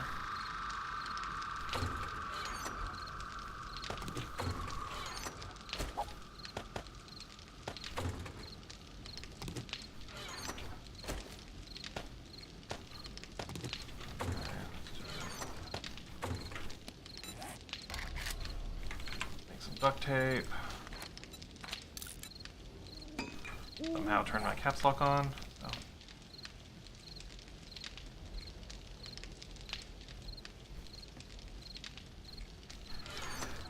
That's a good way to explain it. But unfortunately, that happens in many games. So the most that you can do is try to manage it, I guess. I don't know. I think that's maybe one of the things that Star Trek Online struggled the most with. It's trying to manage the player base and manage the sheer volume of the projects they were trying to tackle. It was going to be too much. There's no doubt about that.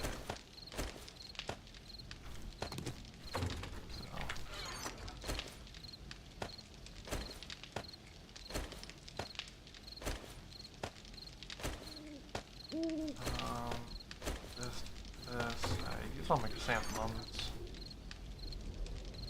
Let's see. These are probably best scrapped.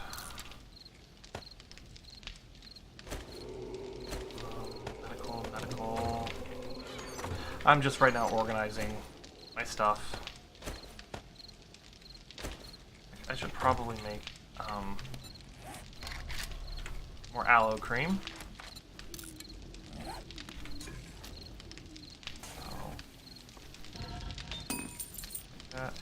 Got the repair kits. I'm good on ammunition, though I need to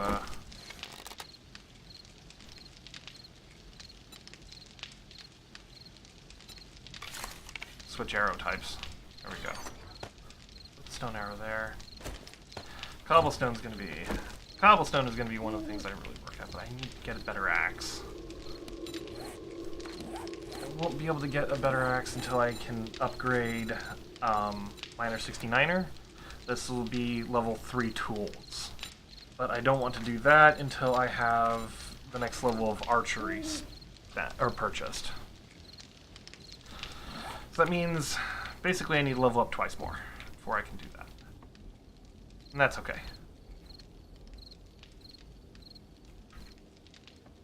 Oh. Did I make barbed wire? No, I did not.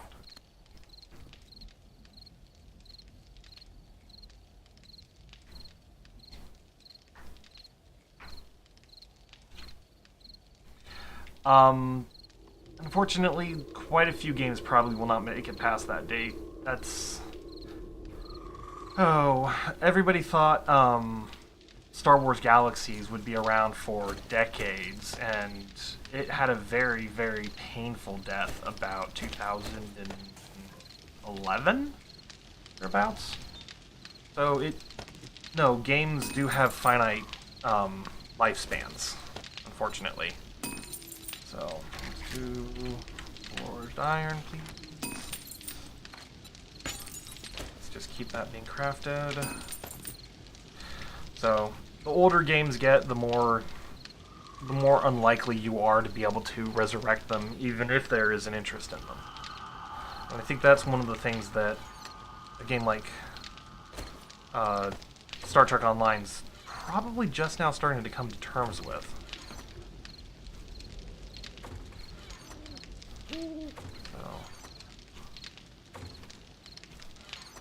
I put them in water. Okay. Glue is expensive if I do it this way, but at the moment I need lots of glue. So that.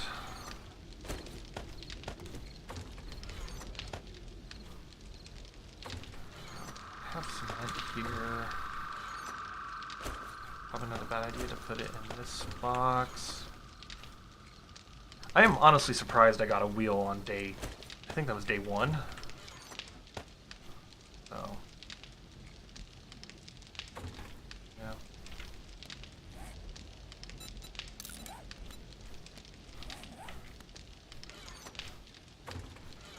While we do that,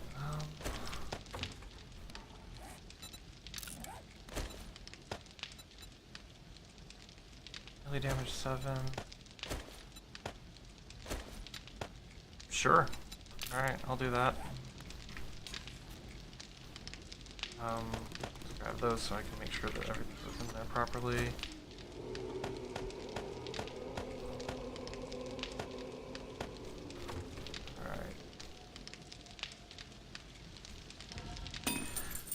Alright. Lord of the Rings Online, I played that one, easily 15 years ago.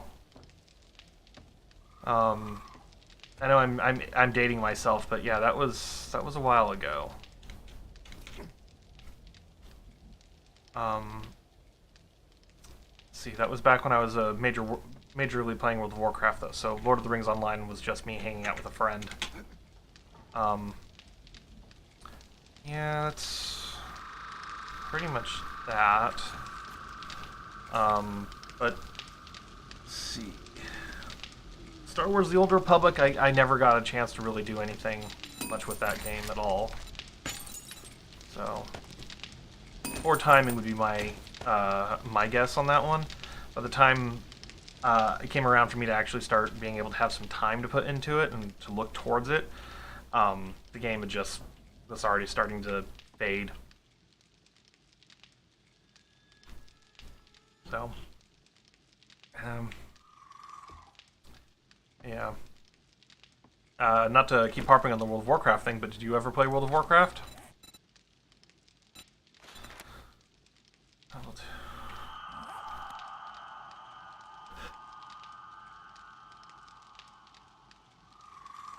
Oh. Sorry. Just had a rather explosive sneeze. Okay.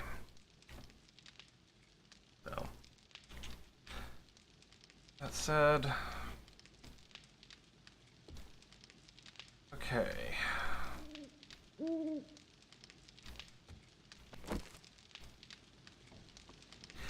Oh, yeah, no, executives at game studios 9 times out of 10 have no freaking clue what their job is or how to do it correctly. World of Warcraft it's an investment. It is a game that you have to pretty much devote a quite large amount of yourself too. I'm just gonna straight up say that. I'm gonna smell this as well. Yes, it's a game that takes a while to do anything in it, but on the flip side of that, it's also a game that that time that you spend in it does pay itself forward in other ways. I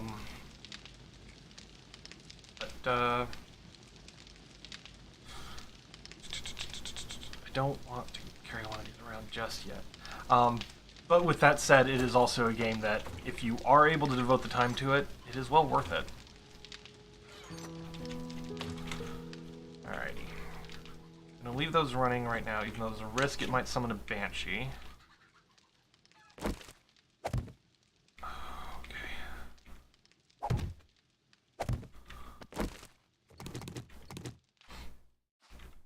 Alright, I need more food, so I'm probably going to spend a little bit of time looking around for a coyote or 2 or 3 in the desert here.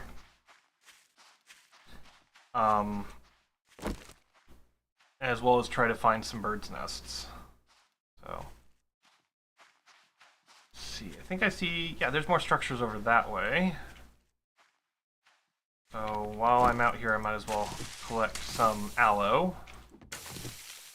This is a basic healing, something you can use as a basic item to heal yourself.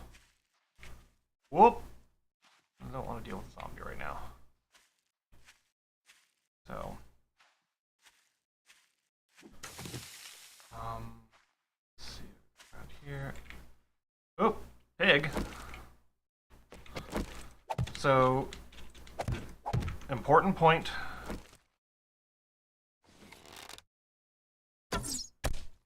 Pigs are aggressive.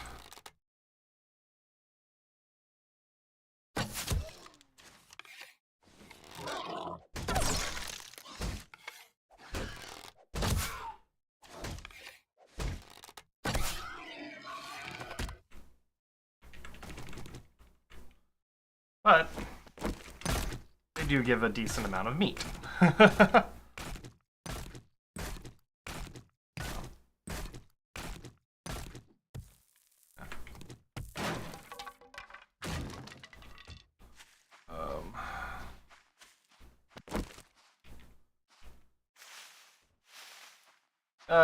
Trust me, I'm not surprised.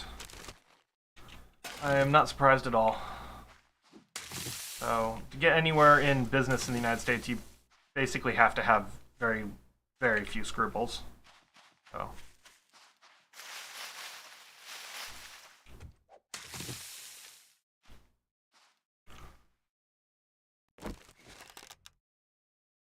Oh, I'm not going to get that.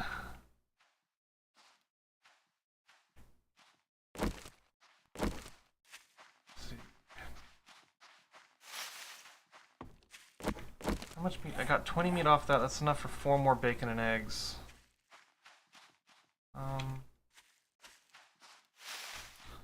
Look around for some more birds' nests, and I'll head back to where I was doing the mining.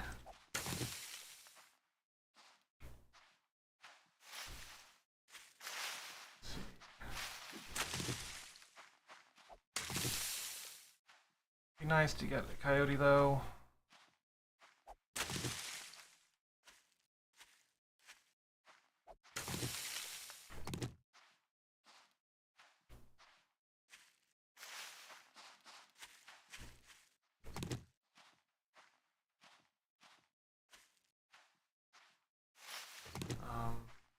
Yeah.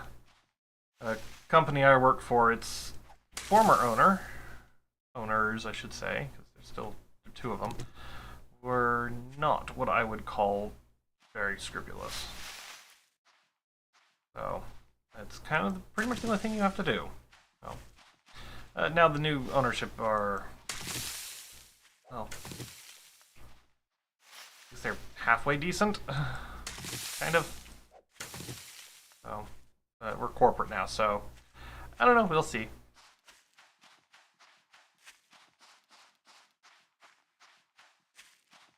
We shall see. Okay. Not seeing any other, any coyotes or anything that I can get more meat off of. So I think I'm just going to keep heading back this way. I blew through wood like crazy.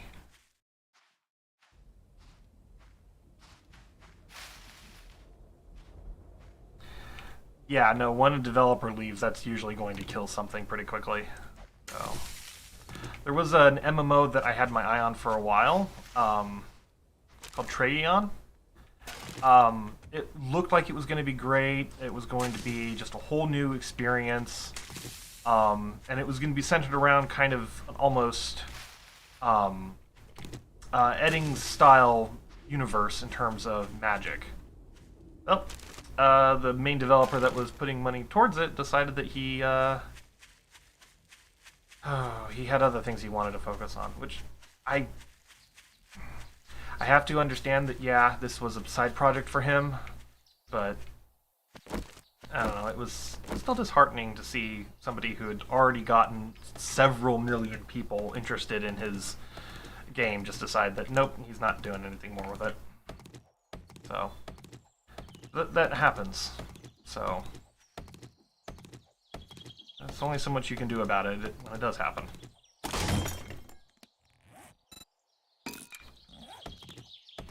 So, there was another MMO that somebody had, they had like a full Kickstarter and everything going for it as well. The Isles of Tratus, and it was supposed to be the next big thing in addition, like World of Warcraft. And the thing is they were going to, a new island added every other week or something like that, and these islands were not small. Well, it turns out they ended up having so many issues from the development side of things and a bunch of drama involved that it ended up happening. But yeah, every couple of weeks, like every other. Is that another wandering horde? Every other week there was going to be a whole new. No, that is a wandering horde. How in the heck? They always keep coming up over this way. So, but yeah, only so much you can do when those things happen. So. You should buy stock in Marvel and say this is what you want as a priority. I'm kidding. Kind of. Only a little bit. Seems that shareholders who have no idea about an industry usually end up having more sway over that industry than the people who do care about it.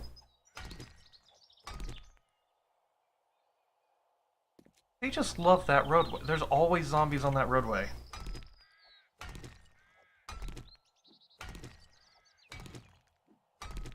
Oh no, that happens far too often as well. So, people are opinionated.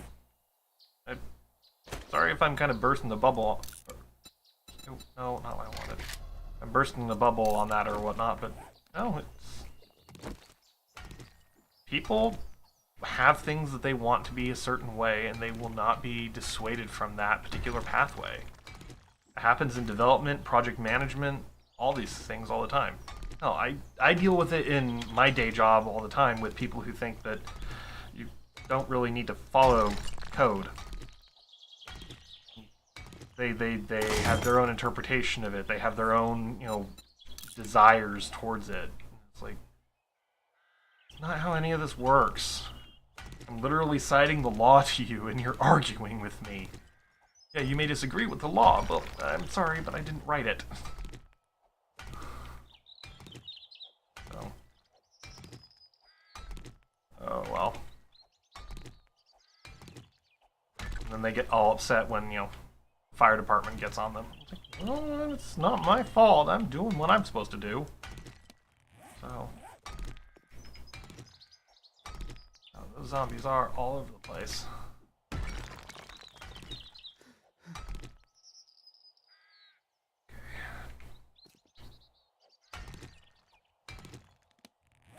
almost about to level up again. So, it's kind of what I'm hoping to be able to do right now is just get enough stone. Oh, undoubtedly. So, especially if the person was well connected and was communicating effectively with you guys. Yeah, of course. I would have walked away too. There we go. Better bow. Let's see.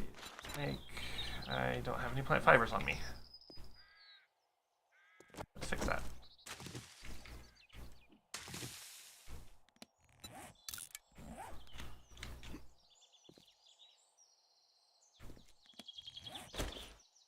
The reason why I did that is that gives me a stronger bow.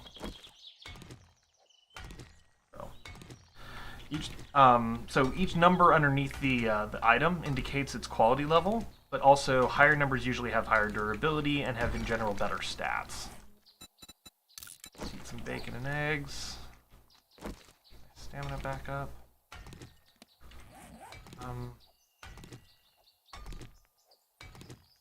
Yeah, I don't know exactly how this next little bit's gonna go, but they're hanging around where I need to go mining for clay.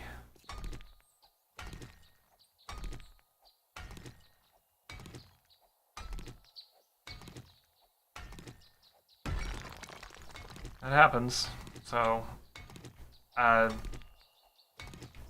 mean, did you still somewhat enjoy the game, or was it like, it felt like it was always a drag? So, that's good. I mean, connection is powerful, and sounds like that dev was connected. He was paying attention, was doing what he was supposed to do. Fortunately, not everybody understands why that's important, especially certain people at the executive level. Because they think the people playing the game are just going to spend money and spend, and that's all they care about.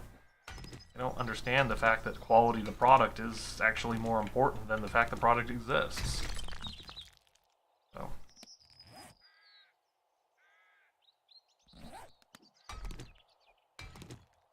There's only so much you can argue with them on these things. They will always argue back, and they will always think they're right. So. Oh. But, you know, that's type A personalities, that's executives, that's quote-unquote driven people. So, they can't be argued with. They have what they want to be done and have in the world, and anything else is just not there. Oh, of course. So, that's how businessy types run things. They see only the bottom line. They see the numbers in there. They don't understand the fact that that's not quite how things work in a market. So, I forget, was it Schlitz? Yeah, I think it was Schlitz. Used to be this amazing beer back in the 50s and 60s. It was the beer to have. Okay, the original brewery that was making it did a great job with what they were. Yeah, exactly. The original brewery that made Schlitz beer put effort into that beer being good beer. They wanted to have the best product around. Well, Schlitz was acquired by the Miller Group when the original guy who ran Schlitz decided that he wanted to retire. And that was towards the mid-70s. And they changed everything with it, to the point where people that previously loved the beer hated it. Yep, Schlitz beer. It's totally become a meme since then, but yep. Oh. And that's the thing, is that the people who bought the beer only saw it as a cash cow, and then they did everything they could to try and maximize the amount of money they got from it, until they drove the brand into the ground. So.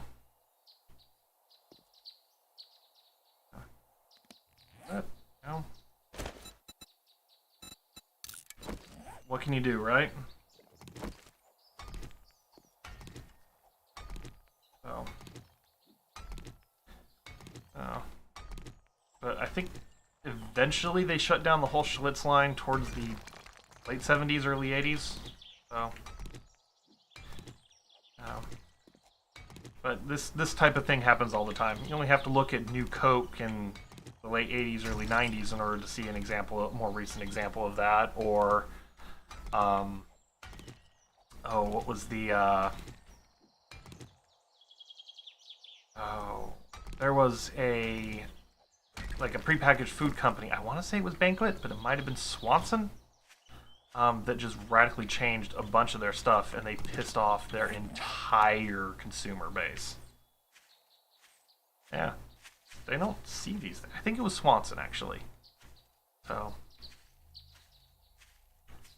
They don't see the product for what it is, they just see the money and the revenue streams. So. Oh.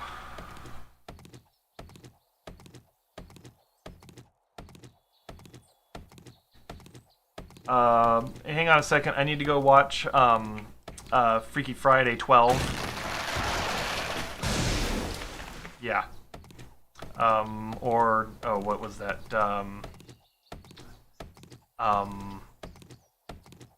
It wasn't Freaky Friday. It's the one with Jason Voorhees.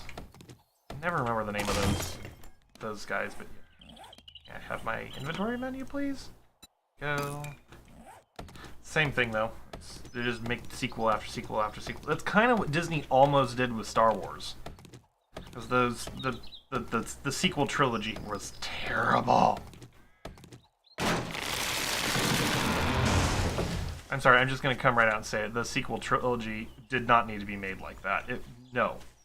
That was such a waste of money. Oh, and it's terrible. It's not even Star Wars. So, it's like they took all of the stuff... Friday the 13th? Yeah. They took all of the worst things about Star Wars, decided that these are the best things about Star Wars, let's make a bunch of movies based off of those, and then ignore everybody who's, like, going, what the fuck? So... The entire universe had expanded stories to pull upon. Nope. Right off the bat, they're rejecting the whole premise of those stories even existing. I say this as I have about 50 of those books on the shelf behind me right now, so it's just in case you knew where you were unsure of where my sympathies in that particular regard lied. Or lay. So, I am very much somebody who does not like the way that Star Wars treated things and has become, and it's the interminable sequel grind now. We need to make a sequel of this, and then a sequel of that sequel. Yep. 100% agree. Not the greatest plan.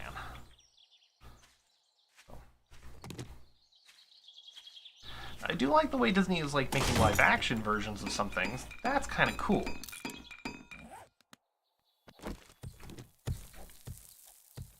Oh, that is terrible. Oh, I know. I know, but it's like they pissed off the writers of the books and didn't even want to consult them. It took one of them basically going into a massive series of lawsuits for them to even consider making The Mandalorian. And it's like, well, she has the contracts already to write this stuff. So, yeah, it was a mess. All around it was just a mess. So, yeah, and I don't know if you know about all that, but, yeah. The reason why we got the TV show The Mandalorian is because of one of the writers from the books. So, she basically created the whole culture around them.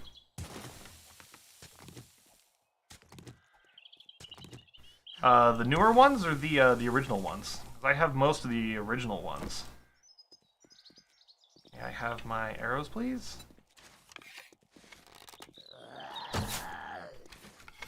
Really?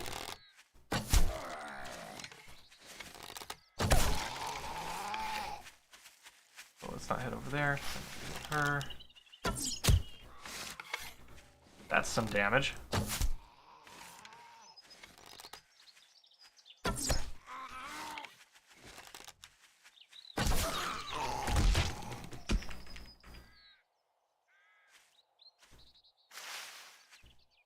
The rule of two is...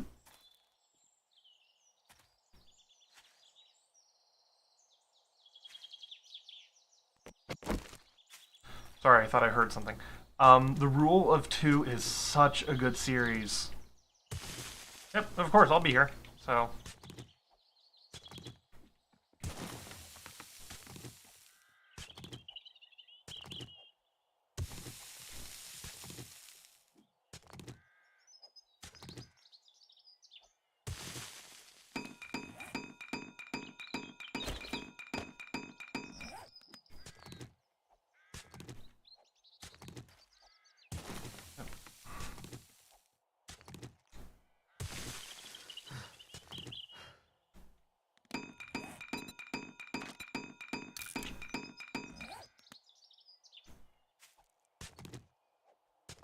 Alright, I'm getting me a good amount of play here.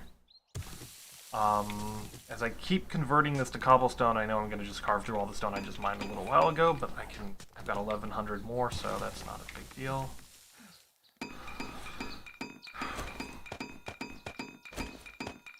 we go, let's remember to do that. Cobblestone's going to be really important for the next couple of steps in the base, so... okay with spending the time right now on it. Oh, my stamina regeneration crashed.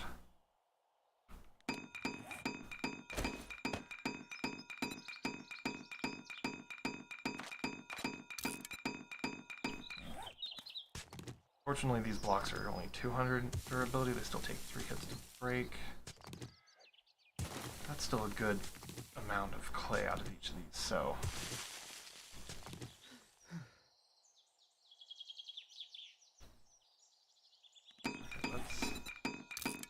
get the stamina regen from that. That's only like 15%, but that makes a difference.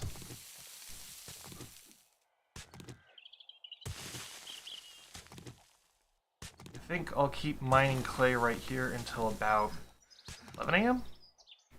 We'll head down. I need to collect more wood.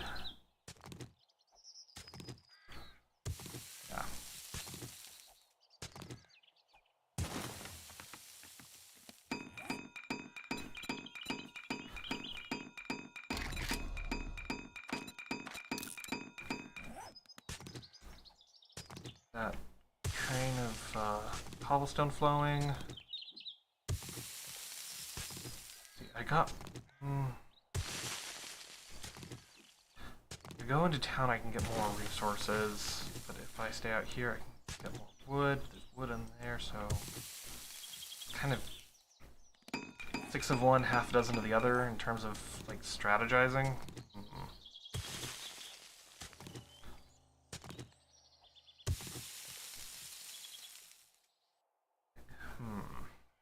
Indeed. Should also show shape in there, show 200 together. Make sure I've got those, because those are going to end up being super important. Collect as much of this clay as we can. It's just, yeah. Stay here till 11. Actually, do I want to stay 4? Airdrop today.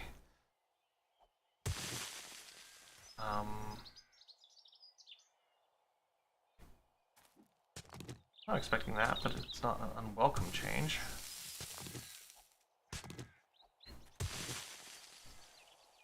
Okay. Access to iron and some more stone, so... oh, under here's a proper iron deposit. Okay.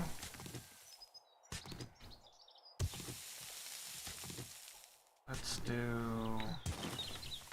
Let's keep going back and forth.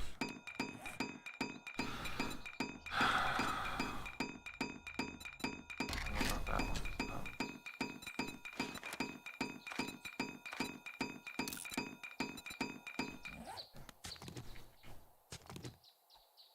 Get me a good amount to work with in terms of cobblestone.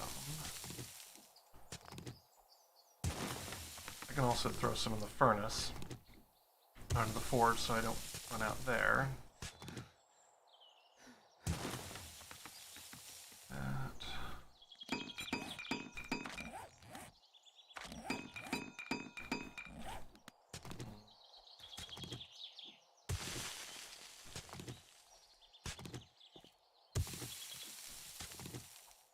No, I don't think I'll risk going into town today. Not worth it. My food situation's the only thing that would make me push that. Yeah, I think I can balance without it. This means I'll have to go hunt some coyotes, but that's a huge issue.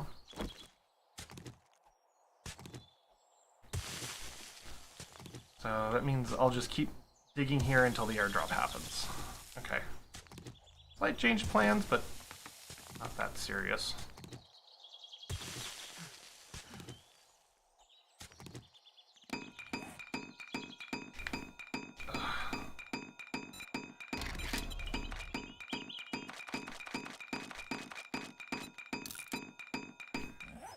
Okay. Those get crafted up.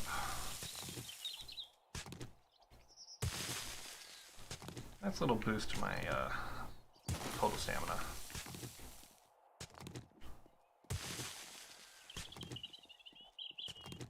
Oops.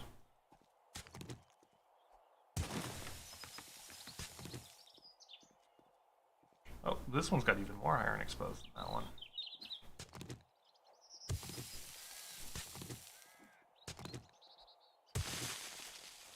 Well then.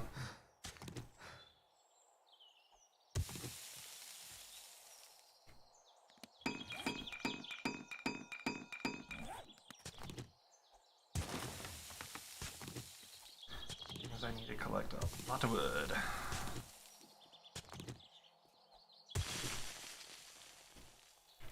And a lot of clay.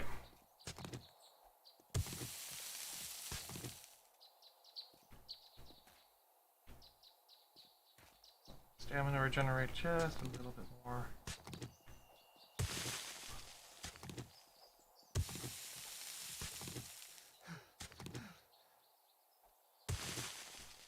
Let's hope the food drop, or this supply drop has food in it.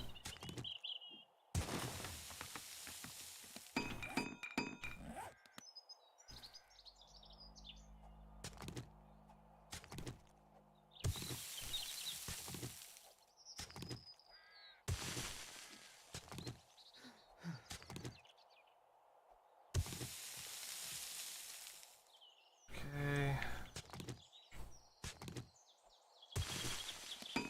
This time I need some water. There, water, so sorry about that.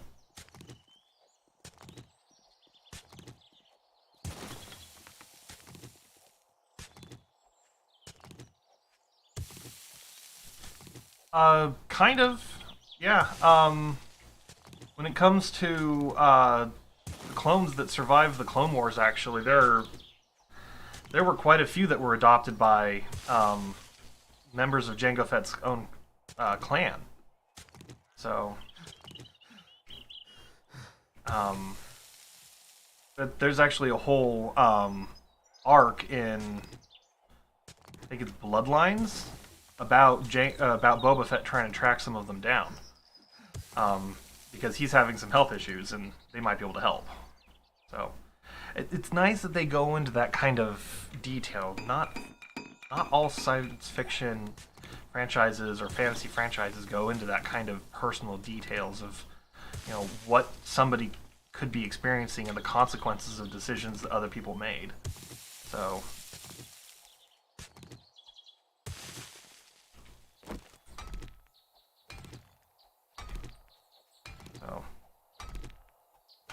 I did a little bit of strategizing a few minutes ago.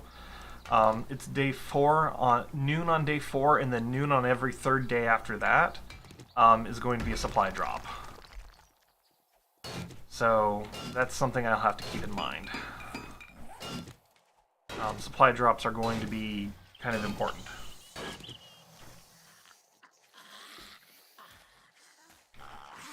Okay.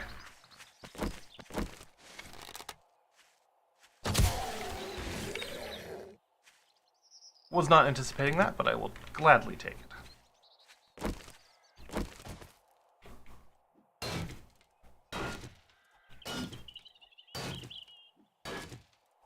Fate of the Jedi. Let's see. Okay, pausing for 2 seconds.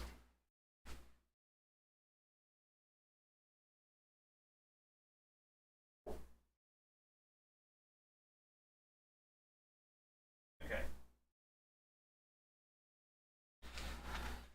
Fate of the Jedi, I have...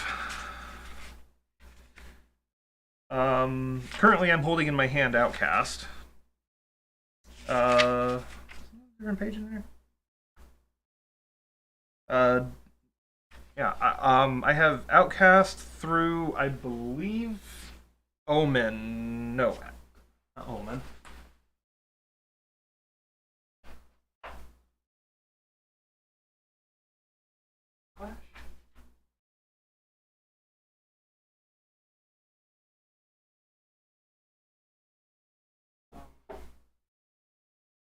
I have Outcast through Abyss right now, but my books are all scrambled up, so that might be different. But yeah, I've read the same series. I love it. It really shows you kind of the political side of things affecting the galaxy after the Second Civil War, especially former villains.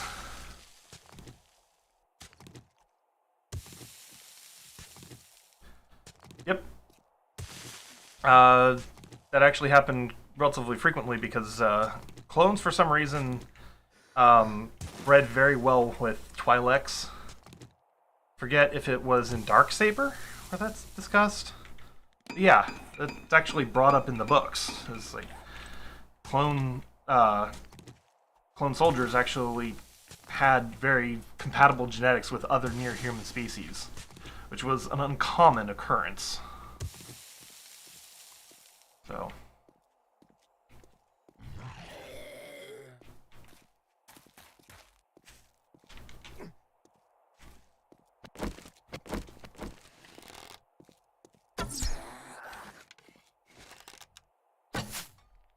That was a miss.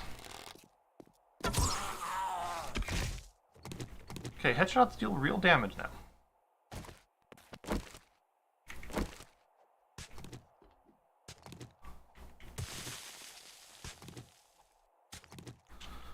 So,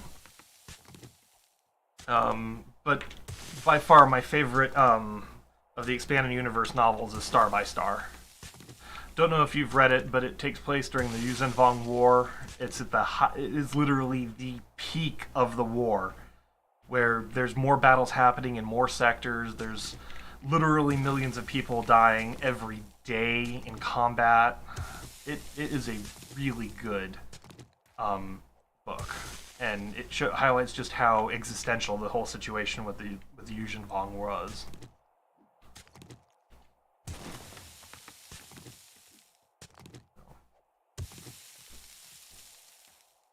Not just, they're here to destroy our droids. It's like they're literally wiping out star systems one by one.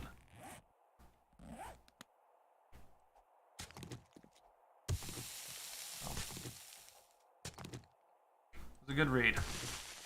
So, and I like to examine the tactics and the strategies used in a number of those space battles, and just like the logic behind some of the things in there. It's really quite interesting to see how they interpret both a combination of fantasy and the science fiction aspects of what could be involved in a space battle around a planet like Coruscant, for example. So. Okay, I think I have Apocalypse in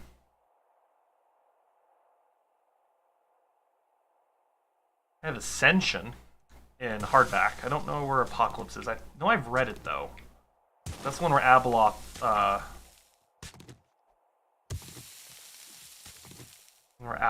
is released, I think. It's been a while since I've read it. I mean, I read it in college, so it's 10 years ago.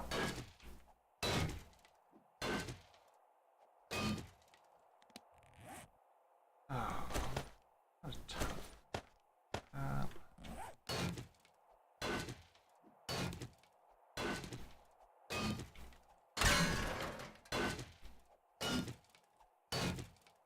Get that stone right there, and then noon is when the supply drop's going to happen, so I've only got a few IRL, like 2 minutes until the supply drop happens, so really hope it doesn't drop it in the city.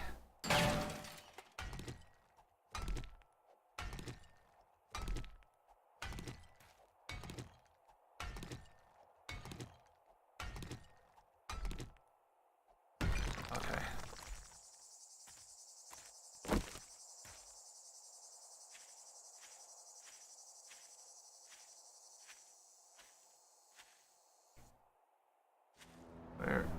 There it is.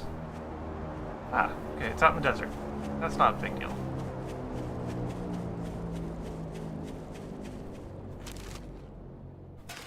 Oh, this gives me an excuse to go out in the desert for a bit. Almost as if it's... Nah, dude. You're not... No, I'm not gonna deal with you. Okay. Just need to keep an eye out for coyotes.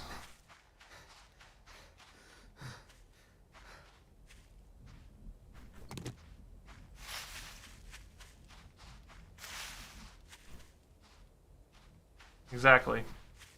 And the fact of the matter is that she's an entity of chaos, so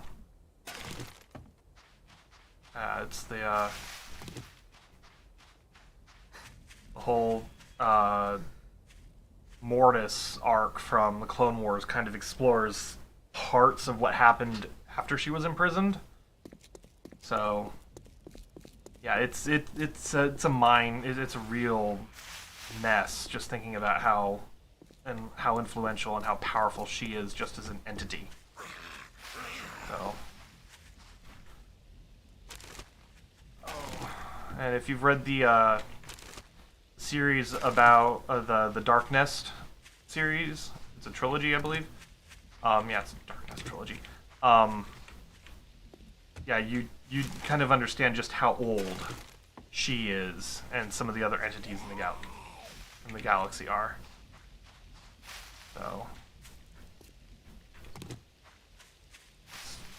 it really expands the timeline. I'll say that much. Okay.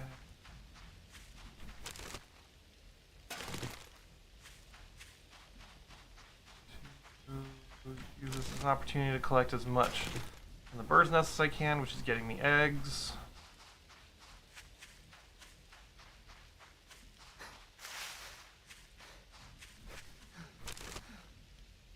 Oh, there's a coyote.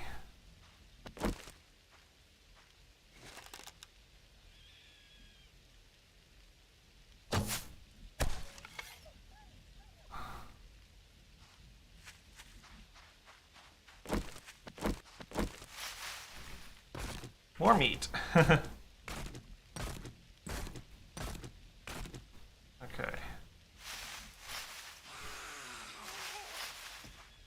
Yeah, I'm not dealing with you.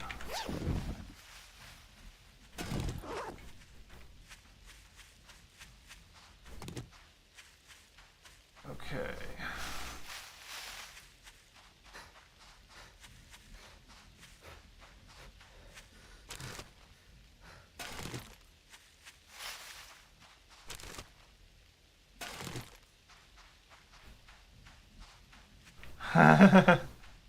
Oh, Darth Sidious was... Okay, we got some food and some ranged mods in there. Okay. Not the worst situation. Darth Sidious was just smart. And he used that He used that brilliance. He was brilliant to build himself up. But he wouldn't have been able to do nearly as much if it hadn't been for Darth Plagueis before him. So, kind of how the whole Sith arc was supposed to work with the rule of two, is each one builds on each other. Abeloth was just like her own standalone thing. It would have been interesting to see the two of them fight. I do have to say that. But, yeah. I don't know. Can't imagine it would have been particularly pretty for anybody watching. Oh. Two beings who have a lot of the same lack of moral scruples.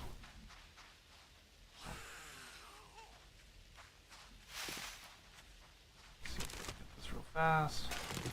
Alright, and then run away.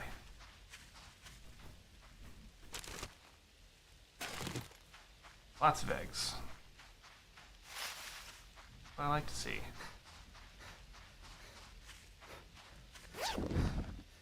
Backpack. Ooh. Okay, I don't mind if I do. Where? Okay. That I will definitely gladly take.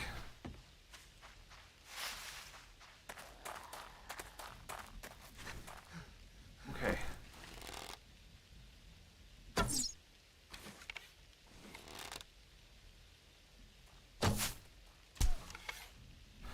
Dang it.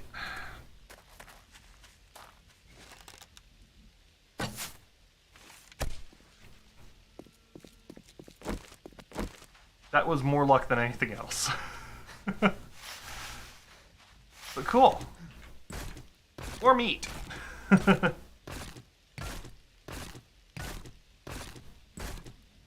I remember those theories, but he was the wrong species. And he had a jaw. Darth Plagueis didn't have a jaw. Yeah, that's the thing, is that it... Ooh, okay. More stuff to play with.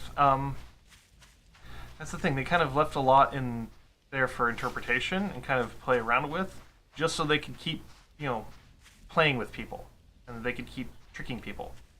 That's kind of what the whole Snoke arc was supposed to be built around. It was supposed to make you think it was one thing, but then it was another. I didn't really care for that in the sequel trilogy. I would have preferred if they just had Darth Sidious. Like, no, he didn't actually die. He's been, secretly manipulating things for all these years. That makes a lot more sense with the ending they chose. The whole clones and Snoke being and whatnot, that seems cheesy. It really does. Oh. Yeah.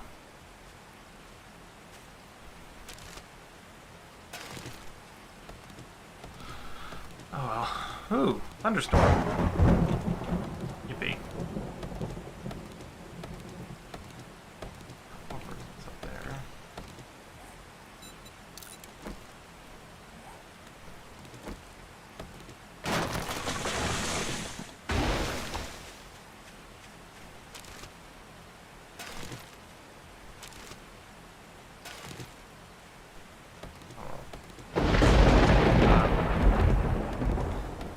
Not to mention there were a whole bunch of other stuff with the sequel trilogy that just didn't make sense. The whole Zeiston class basically just being a scaled up Imperial class. It's like, okay, someone cheaped out on graphical assets.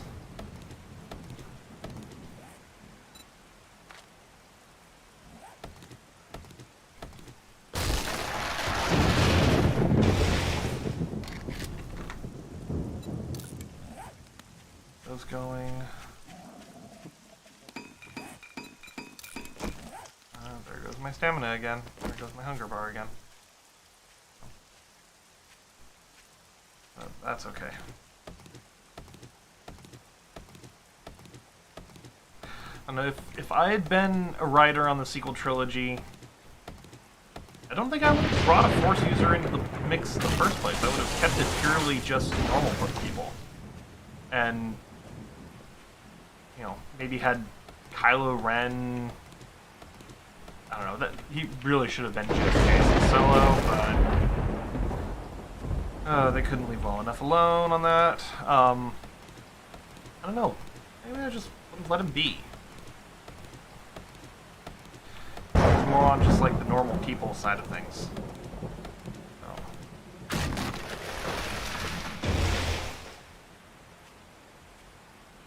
Oh well.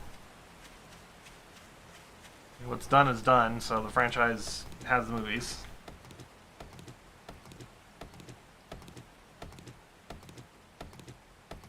Oh yeah, no.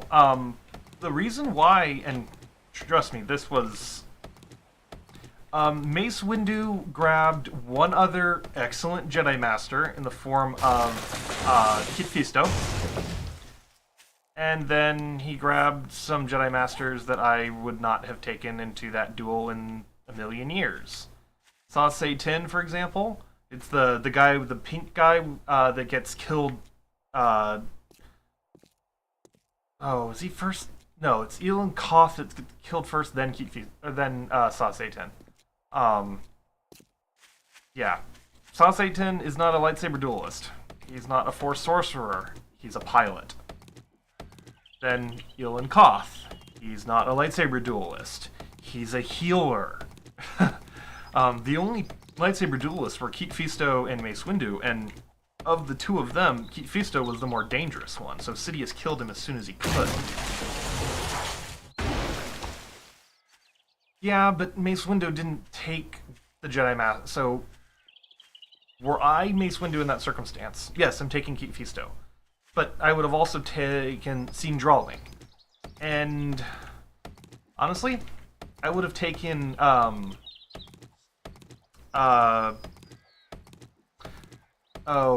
not Lana Su, the librarian. I would have taken her. Yeah, she's not a match in any way, shape, or form for Darth Sidious. That doesn't matter.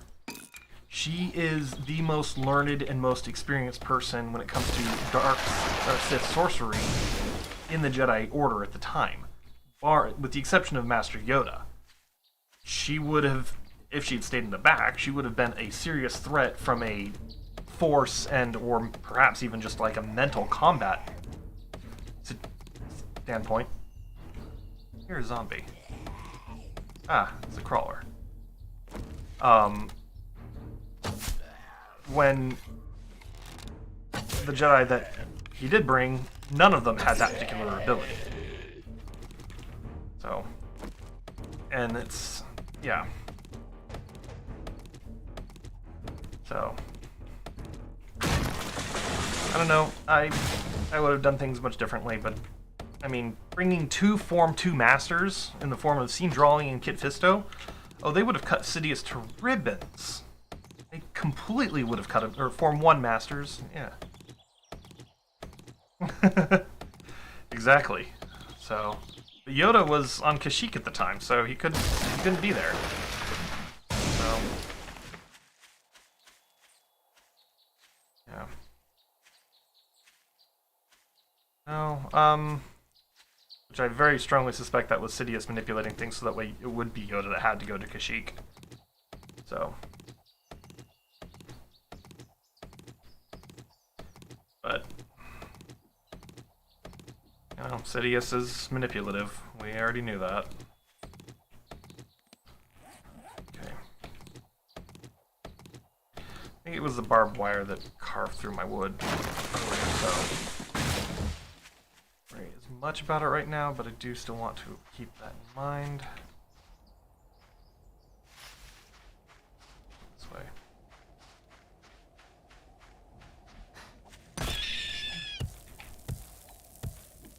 Oh, how in the... Oh. That's so close there.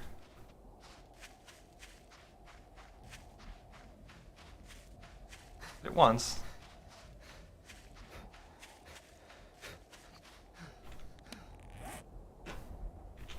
So, I don't know.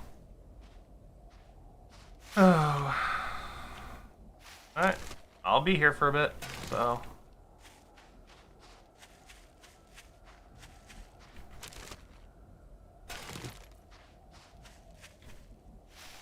Yeah. But...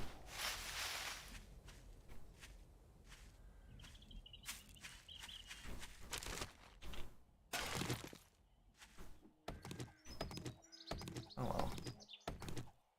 Ooh.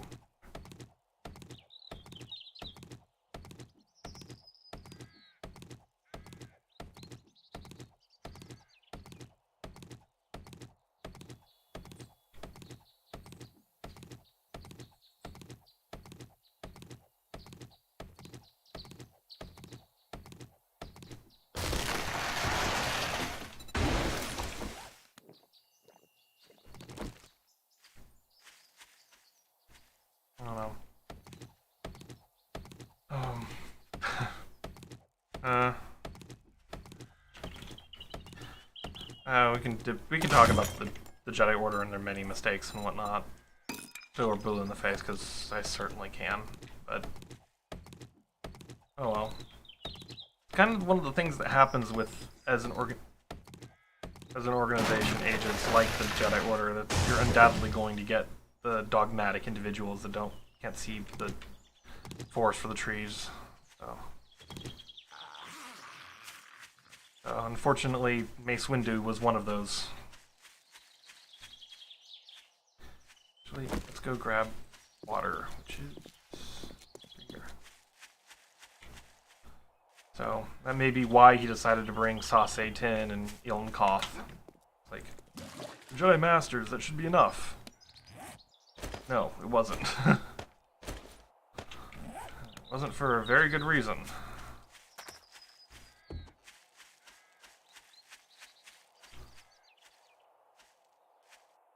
Sun Tzu is very, very correct in saying, know thy enemy. Well, if you assume anything about your enemy, you've already lost the battle.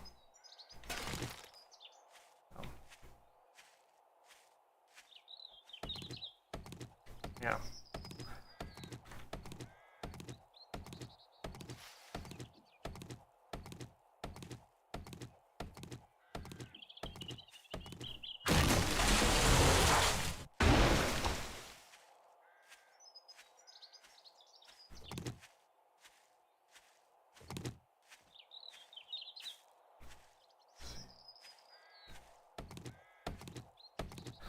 I don't know. I'm actually just kind of surprised they never bothered to actually, since they introduced the midichlorian thing, they never bothered to actually just test everybody in the Senate, including the Chancellor, but... I don't know. It seems like it would just be a can of worms, yes, but... You know... Could have been useful.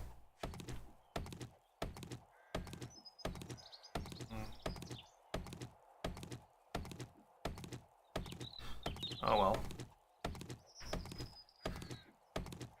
I am looking forward to a couple of the new series they have coming out, so... Plus, I'm also a pretty big Star Trek fan, and I watched the season 3, episode 1 for Star Trek Picard last night, so I don't know, I might watch it again after the stream. See if there's anything that I missed. I do have to say that I kind of feel bad for 7, but yeah. I don't know if you've seen it, so.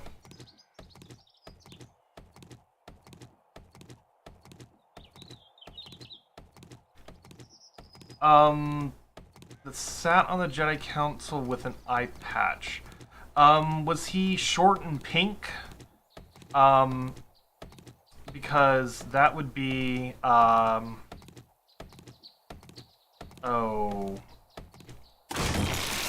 I forget what his name is. Master Garun? Master Urgan? Something like that? Yeah, he died, during the Clone Wars. Just before the Battle of Coruscant, actually. Yeah. I forget what his name was, but he was a lightsaber duelist and a very, very capable healer. But he died on a planet designed to torture Jedi and to imprison them. He was killed by a rock dog, So, Ahsoka was with him. And then the Dark Lady? I know there was a Jedi Master that went by the name Shadow Lady. But she wasn't on the High Council. She was one of Luminara Unduli's, a member of Luminara Unduli's species. Her specialty was healing abilities. So, mainly the Shadow Lady had the ability to like see through what causes injuries and causes poisons and stuff like that. The Dark Lady doesn't really ring a bell. Do you know roughly what she looked like on the Jedi Council? I might be able to remember.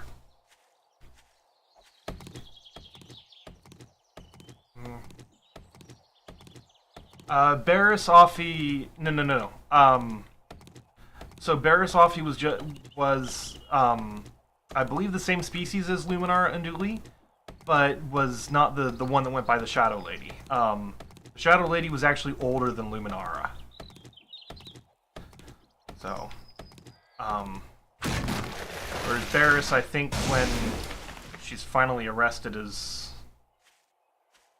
like 17. So, and Luminara is in her 60s. So, no, of course, take your time. There were a lot of people in the Jedi Council at the time.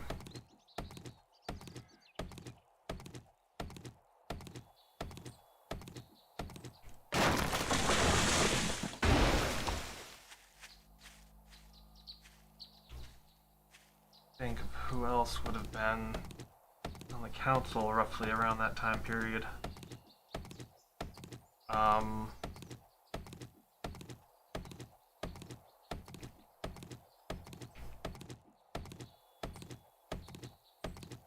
Shoot.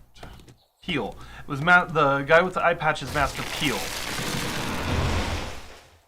I don't know why it took me so long to remember that.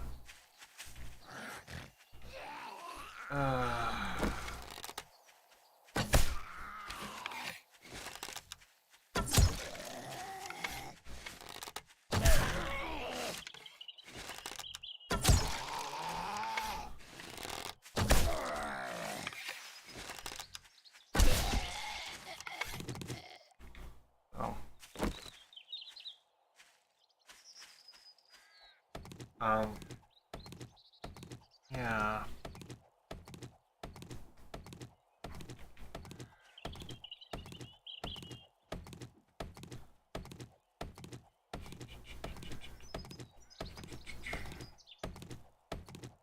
Weren't that many women on the Jedi Council? Good, Adia Galia, Luminara Unduli, and Yaddle. That's all that I can think of off the top of my head. So, Ayla Secura joined the council during the Clone Wars. She basically stepped in for the seat of a master that died on Geonosis. A lot of masters died on Geonosis, just so... Yeah, that one's well said. That was a very well laid trap on Dooku's behalf, on Dooku's part. Oh.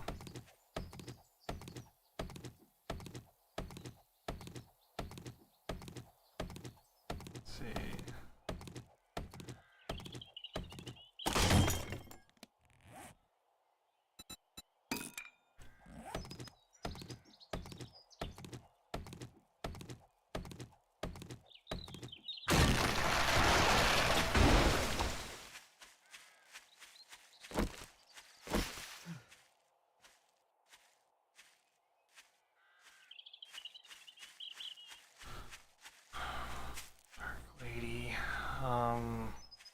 Yaddle was sometimes called the Lady Underneath, but that's because she spent a couple hundred years in a prison cell underneath the streets of a city.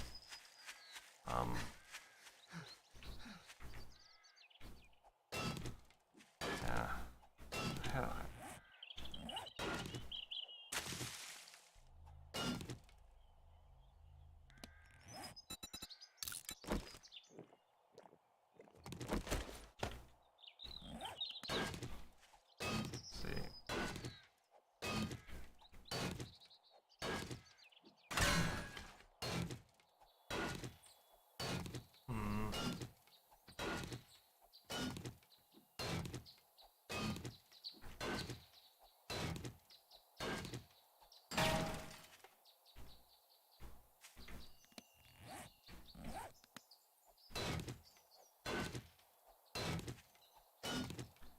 Stas Ali.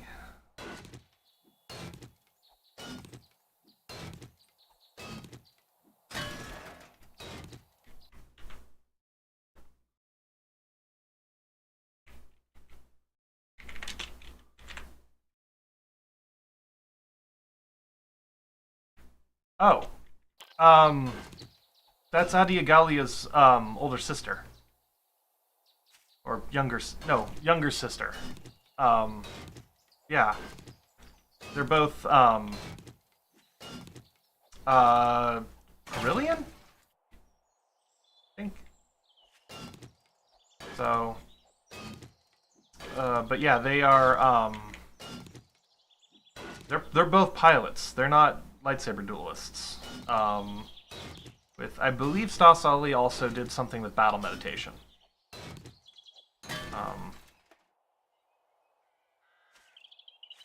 But yeah. So they also had a lot of contacts with like pirates and criminal underworld types. So that was kind of their whole shtick. Both of them were more detectives than combat persons, except in the cockpit of a starfighter.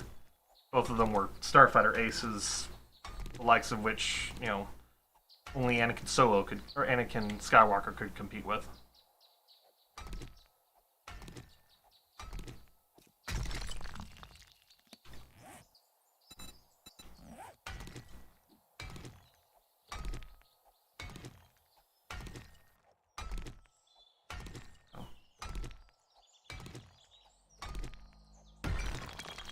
Yes, but skilled and expert mean very different things.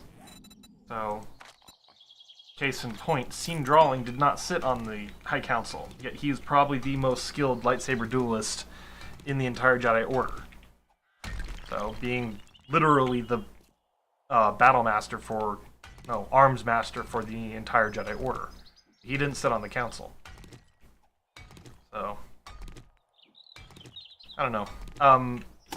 Plus, skilled has various meanings and interpretations as well. So that's... Do you think she would have fared well against Palpatine? Because, yeah, increased reflexes and perception are important for starfighter combat. That's something where Palpatine would certainly have viewed her as a threat. Hey, leveled up.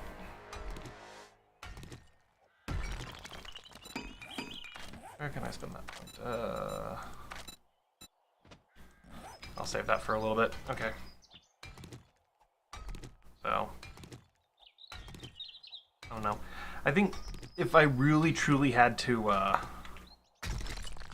pick a Jedi to face Sidious, though, on top of my list would have to be Kit Fisto. Just because being a master of Form 1, yeah.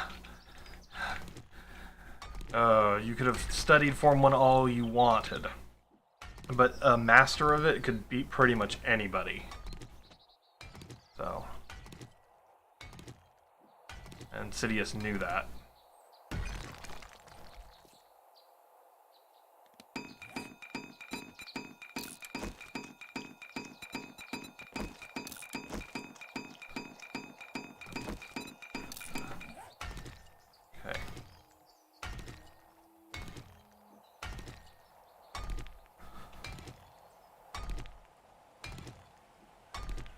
Okay, Luminia came quite a bit later. She was also an apprentice of um, Darth Vader. So, yeah, Luke kicked her ass pretty effectively. So,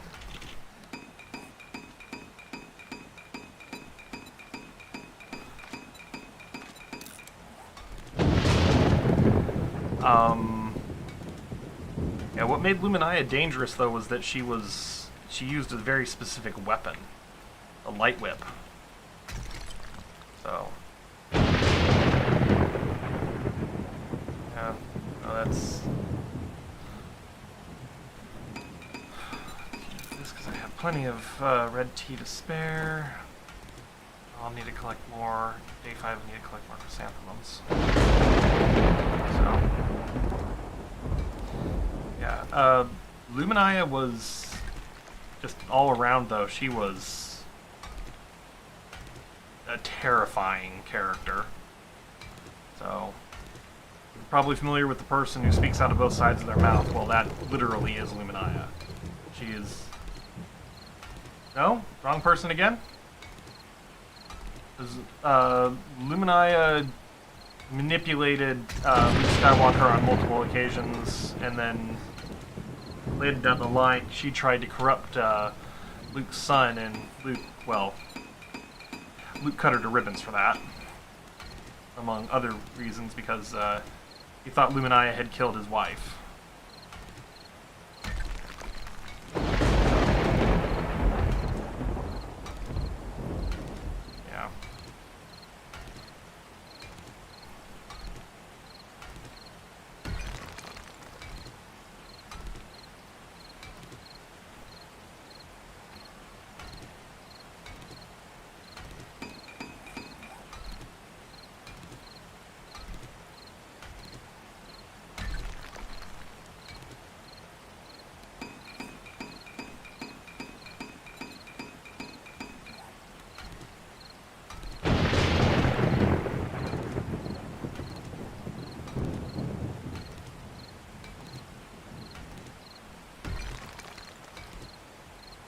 I don't know.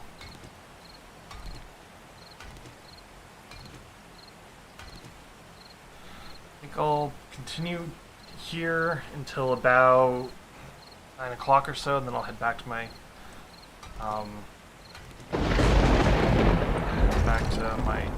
base, finish upgrading the wall on the outside. And I think I'll start putting on the next layer of defenses and stuff in the overall structure, so I think I'll have plenty of cobblestone for that. Yay!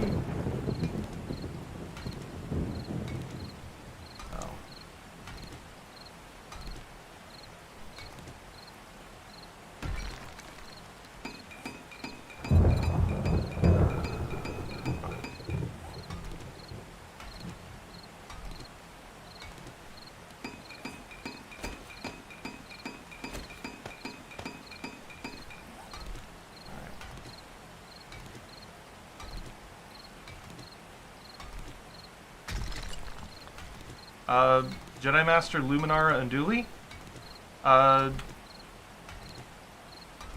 Luminara Unduli was captured captured by her clone troopers after Order 66. Was taken to Darth Vader and was tortured and killed.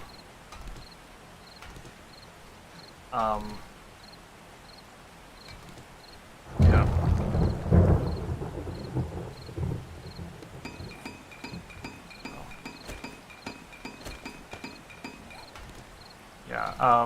Luminara's fate is revealed in one of the episodes of Rebels, where her corpse is being used as a way of luring Jedi to a trap. So, and the Empire's even boasting about the fact that they have her, in chains. It's grotesque. So, yeah. Yep. So, Luminara Unduli was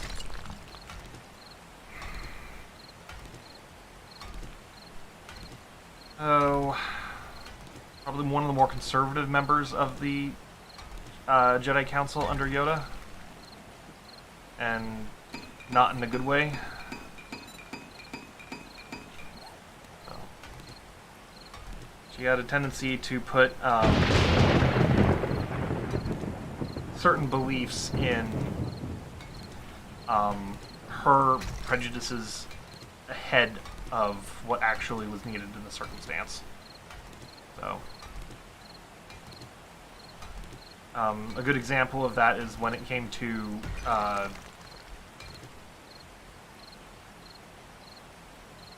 no, actually, on the Jedi Council itself, the Jedi that survived are on the Jedi High Council. The ones that survived are Yoda, Kenobi, what's the other one?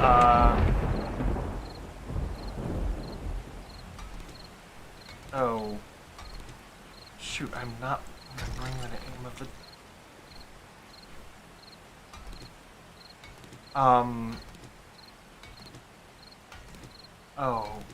He was the Seleuci Jedi Master. So there were two Seleuci Jedi Master on there, Jedi Masters on the Council that were seen in the in the movies. The first one you see in Phantom Menace, he is killed during the Clone Wars, but he is then replaced by another Seleuci.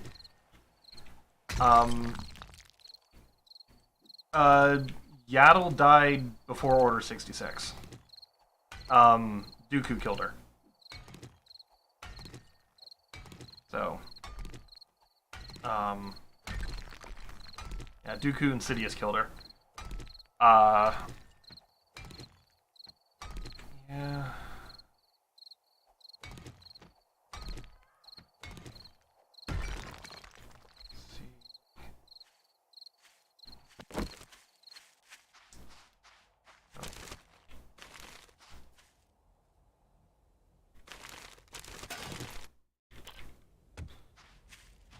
Who was the other? I forget what the Jedi Masters. But he was a healer and Force adept, and what he ended up doing is he used his Force abilities to convince the clones that were going to kill him that they had already killed him. So he basically tricked them. And I cannot, for the life of me, remember his name. Dang it.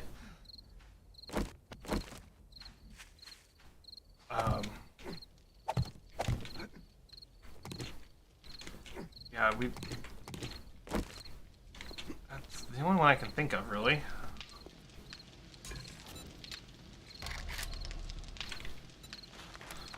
Some bacon and egg, please.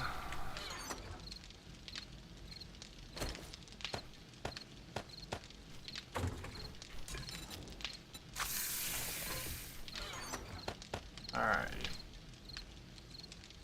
Let's open this box. We've got a bypass, some stuff that I don't really need right now. Things that are worth to keep in mind.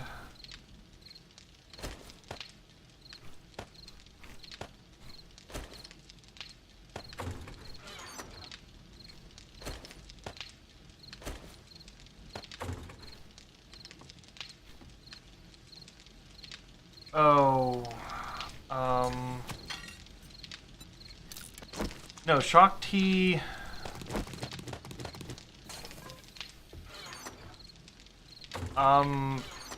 Shock T was killed by Star Killer. So, okay. Yeah, I completely forgot about her. Good memory.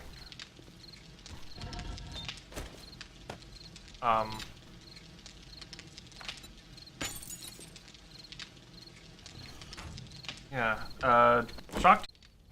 So.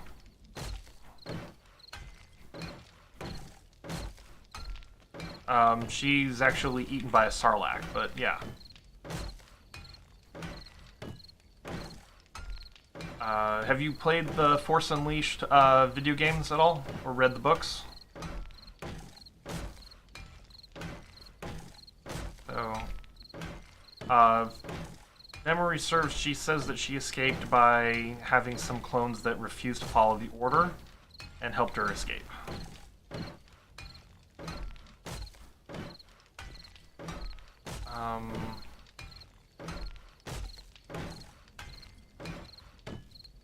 Yeah.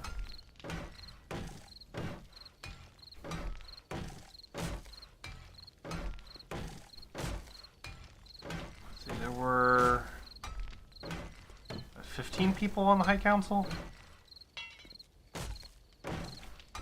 Something like that, yeah.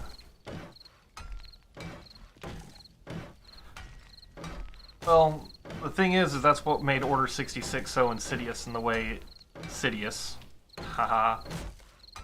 Fun, not quite, but still somewhat intended. Most of the Jedi were operating as generals, so they had the clones around them. That's why the Order was so effective. So many of the Jedi were vulnerable. It wouldn't have otherwise been.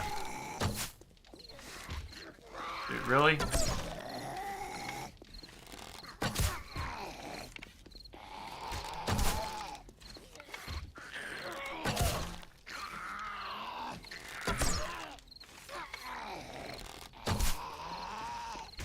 What the heck, dude?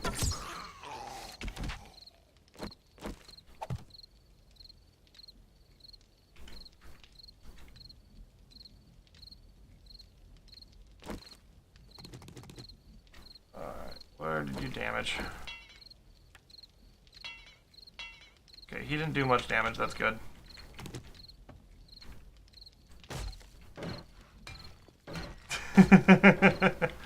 Funny. So, one thing that Order 66 did highlight that Sidious didn't quite fully anticipate, though, was that the Jedi would be able to spend so much time and so much effort into trying to reinvent themselves after basically being hunted for a bit. Quite a few Jedi just, like, faded into the woodwork. He didn't think that would happen, so that's why he had to set up the Inquisitorius in the first place. Thought the Jedi would always be, like, plotting against him. It turns out quite a few of them just try to hide. Well, if you've seen Kenobi, it's like, that's exactly what happened. Oh.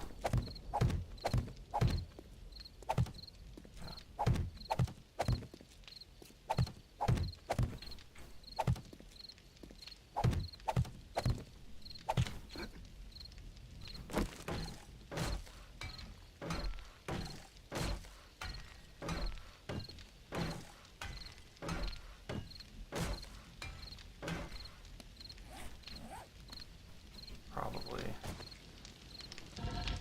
Oh, that ran out of fuel. Oh. That really ran out of fuel.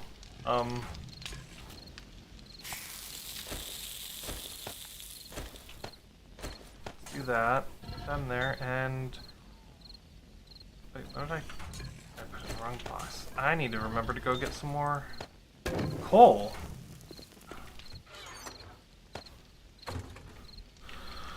Okay, let's do that. Oop, too much.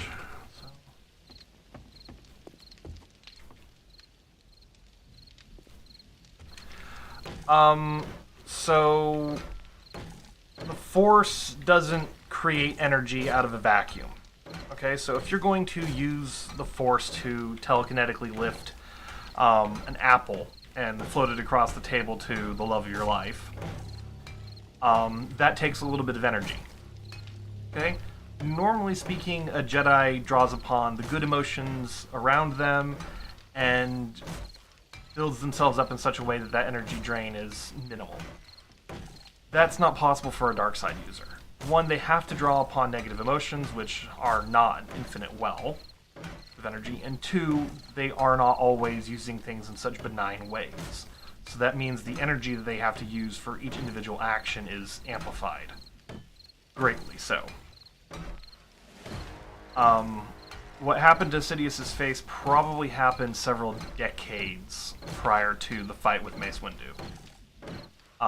Using dark side force powers has a long-term permanent effect on the body of the user, and it basically burns them up, drains them.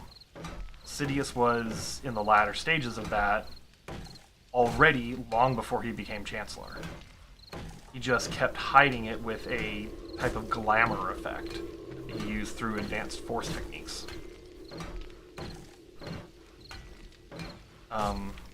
Yeah, that using the dark side, basically it ages you, and it does it really fast. So, and it wasn't just his face, it was his entire body. Force users, especially dark force users, very often are extremely thin. Well, it's not just because they are, physically fit or whatnot, it's because to use the force literally burns up the resources the body has to spare.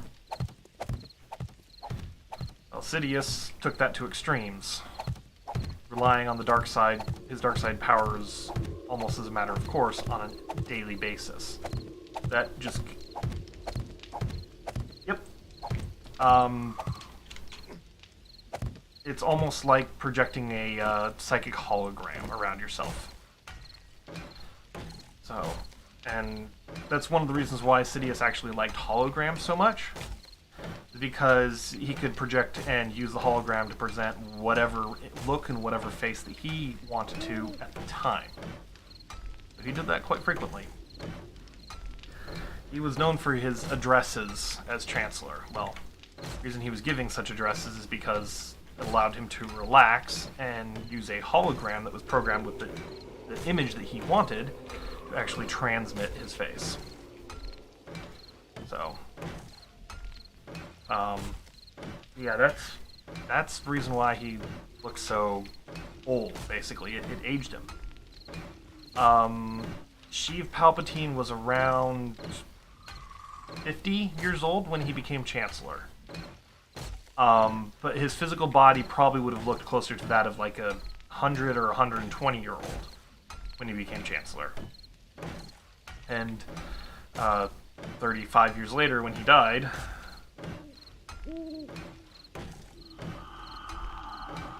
basically, yes. Luke explores it in one of the books, but basically he just made himself very, very, very small. And then he very carefully manipulated people's perceptions of him, so that way they wouldn't spend too much time looking at him too deeply. So otherwise they would notice something was amiss. Master manipulator through and through, that man. But you have to be in order to do what he did.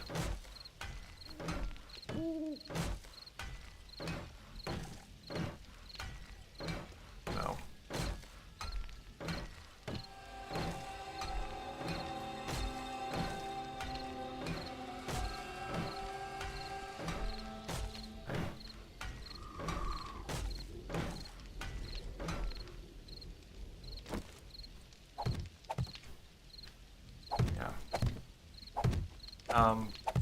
There was like one or two Jedi that never were fooled by him, but they just chalked it up to he's a politician. That's why something feels off about him. And Palpatine actually encouraged that perception as well. So, master manipulator on multiple levels.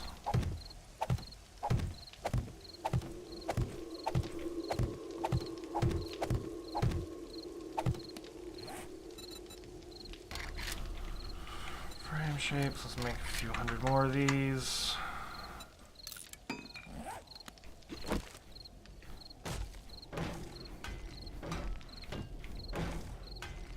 So, back to the game. What I'm doing right now is I'm building up the height of the wall.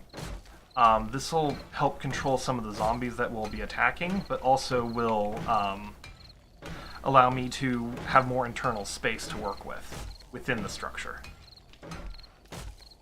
So, and I'm also doing this to maximize the experience that I get back on this.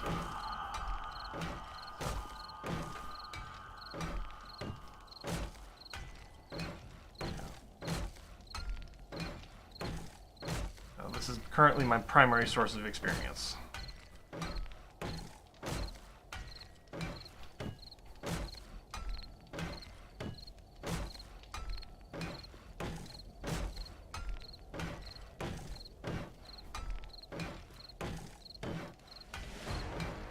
we go. There's no point.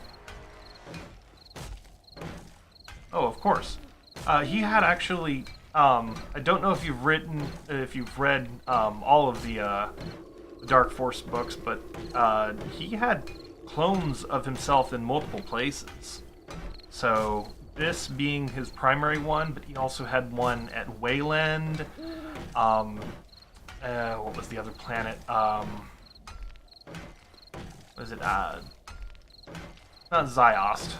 Yeah, it was Ziost. And these were intended as like he could go back and continue to be alive. That's the reason why there was the flare of energy when he died at the end of the episode 6, because that was his body being destroyed and him hurling himself out to try and interact with his clone bodies. See which one was ready to accept him, I guess, is the best way to put that.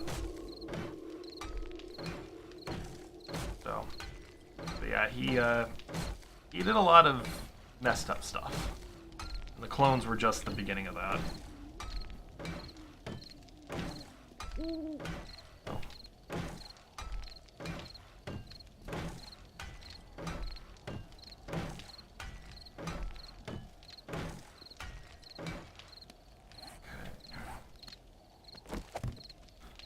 Alright, one more layer here.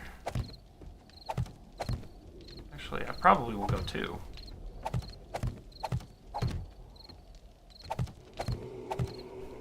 I have the resources for it? Yeah, I have the resources for it. So this will mean the wall will be a total of 6 blocks high at this point, which is definitely worthwhile. He shouldn't be.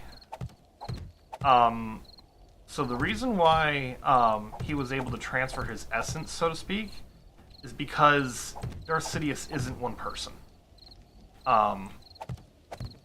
You've completed the Darth Bane trilogy, right?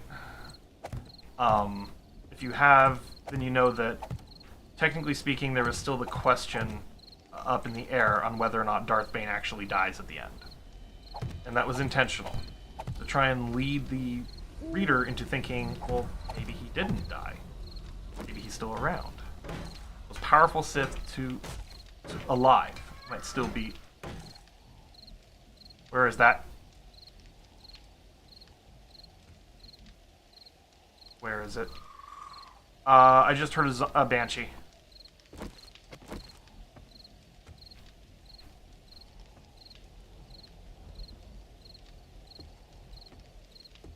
A biker over there. I heard.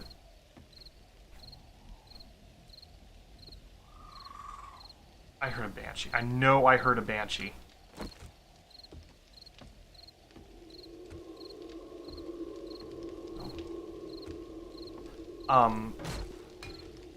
Sidious was able to do that because essentially it's something that he's been trained to do. It's the Sith that he is a part of, that he is the culmination of, came from Darth Bane and emphasized that particular technique.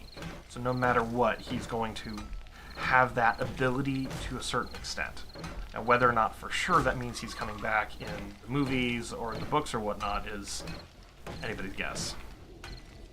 But I would doubt it, given the fact that they seem to have decided that no, he's dead for good now. We're moving on to more newer enemies.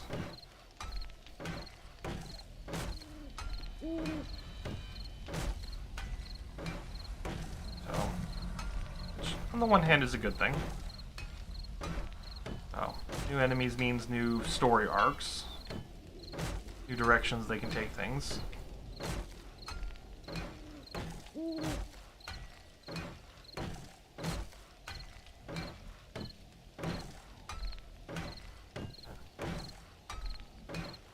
Please no, not have them come back. I agree, but yeah, it's ultimately up to the writers in which direction they want to take things, and now, as you're well aware, the writers are being guided by corporate officers, and corporate officers generally know jack, so it's one of those things that's all up in the air. It's probably always going to be up in the air.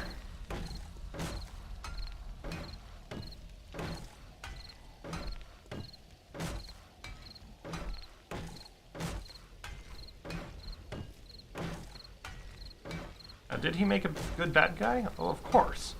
But it wasn't really necessary for him to be that, you know, terrifying and dangerous of a bad guy. So.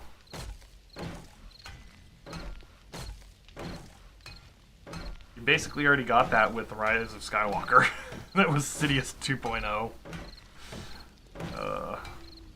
Especially with him hooked to that machine with all the cultists and stuff. I was like,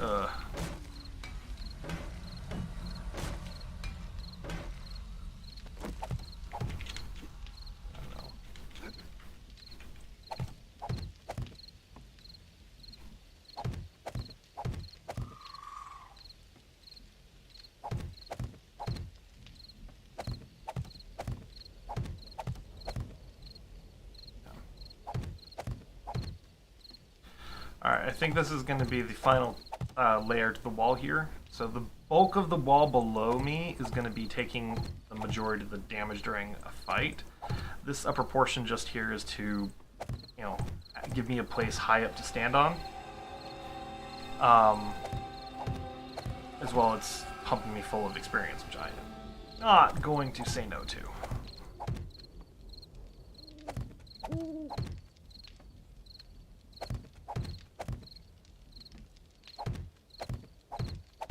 Darth Bane, maybe, maybe not. Darth Plagueis, though, I don't know. I would like to see a Darth Plagueis series.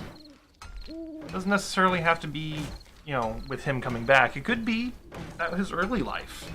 It could be about him raising and training Palpatine. These would be interesting things to see. So. Don't know if I have enough cobblestone to make it around this whole perimeter, but I'm gonna try.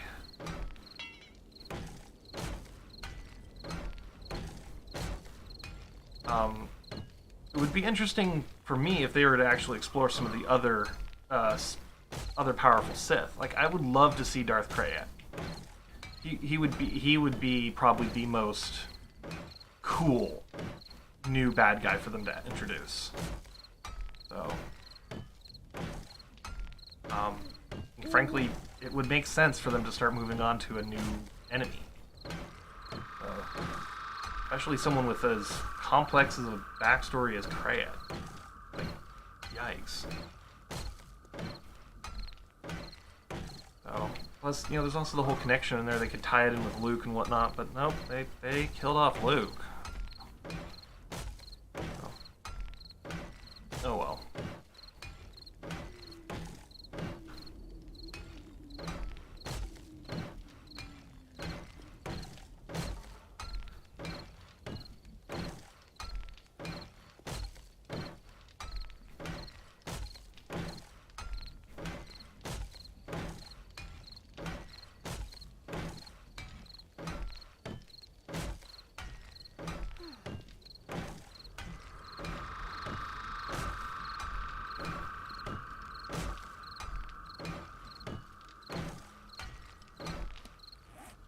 Ooh, I'll have plenty of cobblestone to finish this part up. Okay.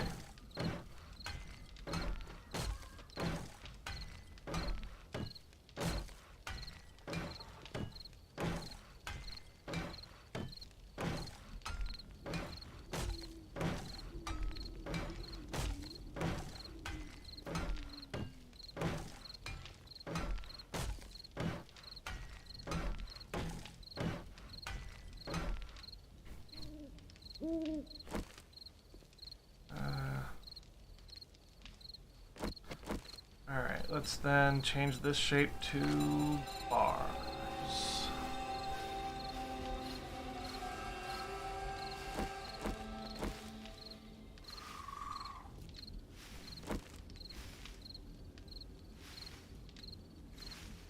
Let's then change it to complex. Nope, no, not what I wanted. Complex rotation.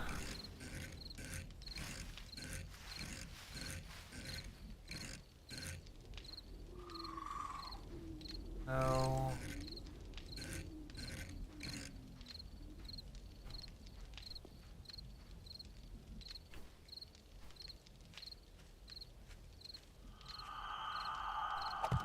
Very careful.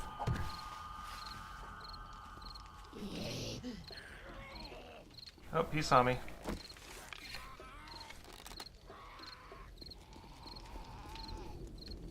Okay.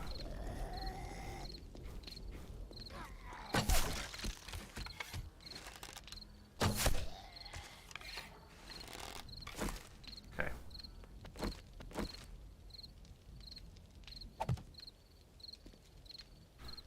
Alright. These bars that I'm placing along here will allow me to shoot through them, but will also allow me to stand directly above the enemies that are attacking, making it a whole lot easier to fight them off. Yeah, Asajj Ventress was... I honestly think they underutilized her as a character, but no, it was a great character, especially from a Gray standpoint. She's not evil, she's just doing what she was told to do, what she was trained to do. There's nothing inherently evil about some of the things that she does once she realizes that she was herself being manipulated. So...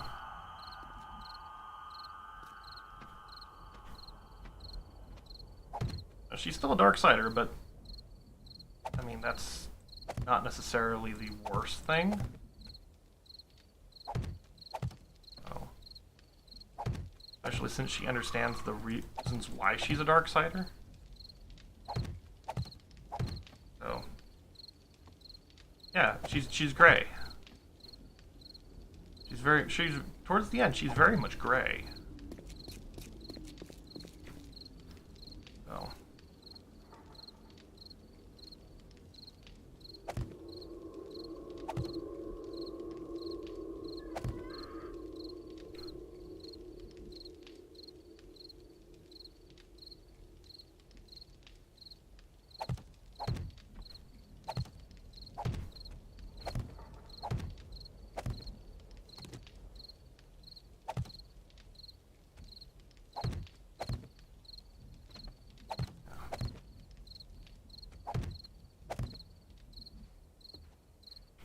She wasn't.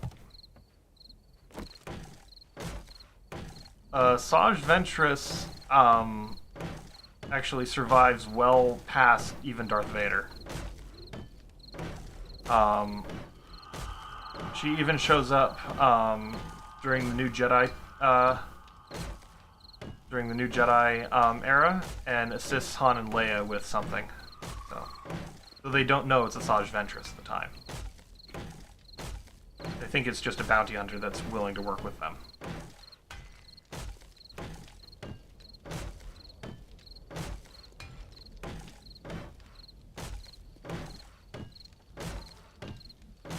So, last we ever encounter her is kind of as she's escaping from Han and Leia at the time.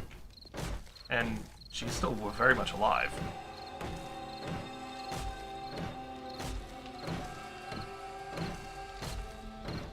So, I mean, it's one of those things.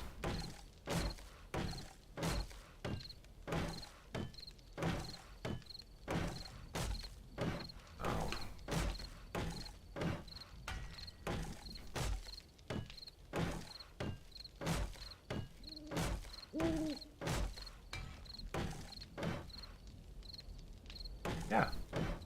That's the thing, is that she didn't really need to kill certain people. Yeah, she had very strong dislike for some of them, but she had no desire to just be the absolute, everybody around me dies type character once she realized that she was being manipulated by Dooku. Oh, let's go here. Bar.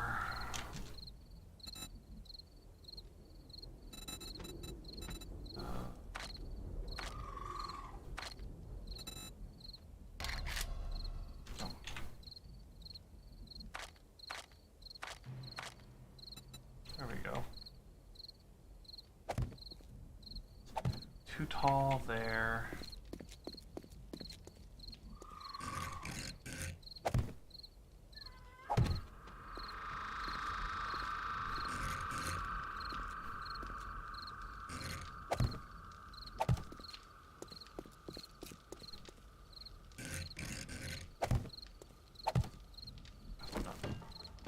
Paste. So. Oops. Alright, well, it's time to play with stairs then, I guess. Let's do...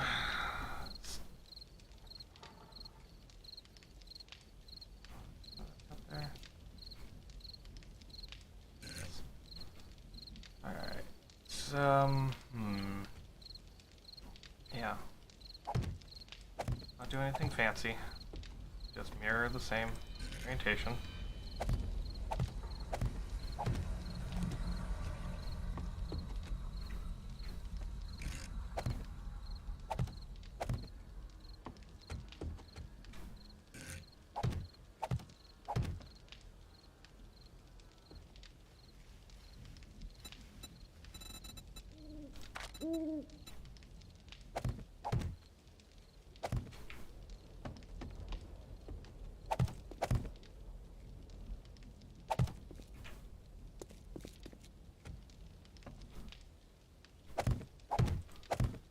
Yes, but at the same time, she also was learning just how manipulative Dooku was being for her, towards her. She didn't really care for that, so.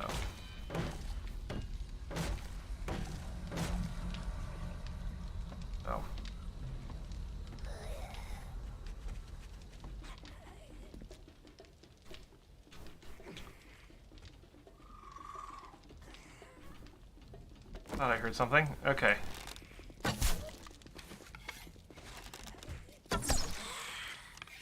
This is why I like the bars. I can stand directly above. Oh, she died.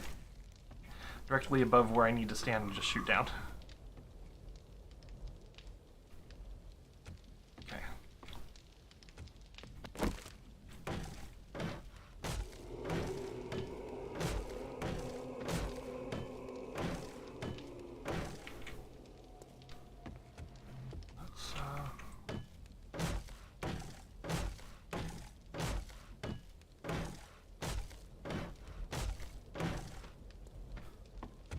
How am I doing on resources? Oh, I've got plenty of wood.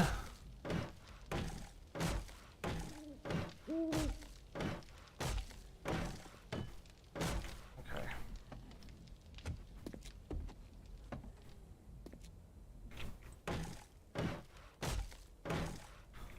Go around and make sure these are all upgraded.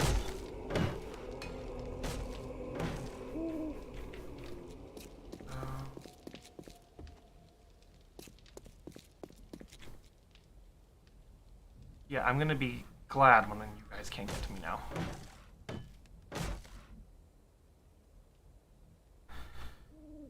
Oh boy. Okay. Let's see,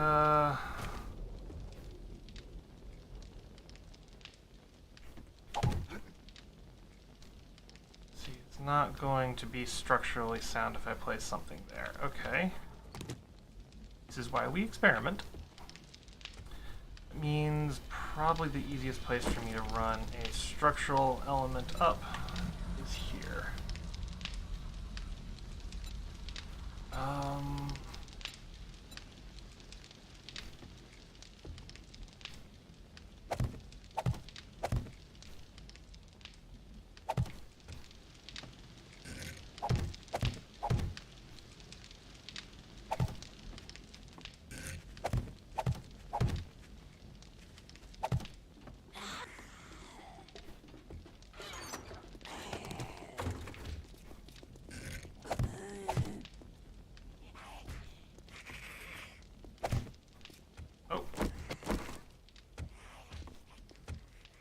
That here. Oh, another one.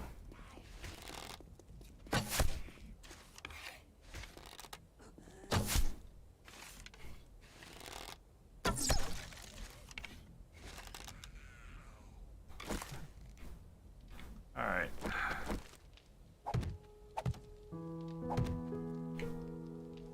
Let's go one more up, like so. Alright,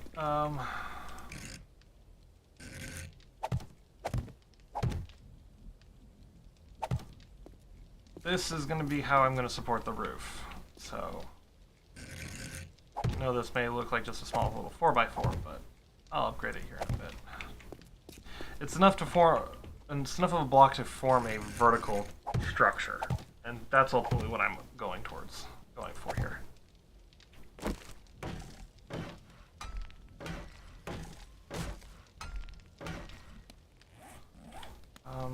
Don't know if I'll have enough cobblestone for this, but definitely going to be able to upgrade them all to wood.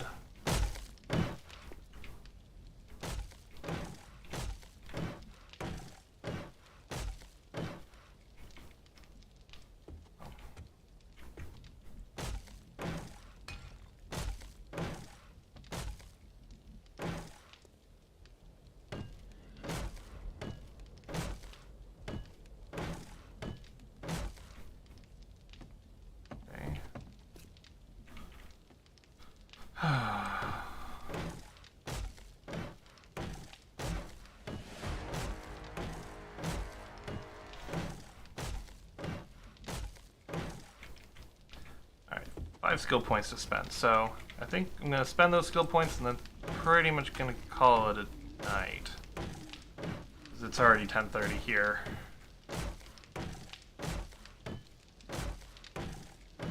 The next thing I was going to do is the next thing for me to do here is to build a roof over all of this.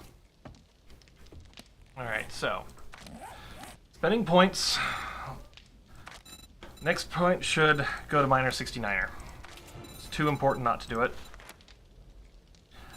Wait on that one for a little bit because I think the next thing that I need to start spending points into is going to be an intellect, because I need to start boosting this a bit. 4 points available to spend, that's kind of important. Let's see. Yeah, I think that's where I'll start spending it there. So. Sure, anytime, dude. And feel free to reach out and ask questions if you have any. I mean, I'm always willing to chat. So. Craft cement mixers and that since level 4. I can make a cement mixer now. So. You have a good night, and may the force be with you too. Let's just upgrade these real fast.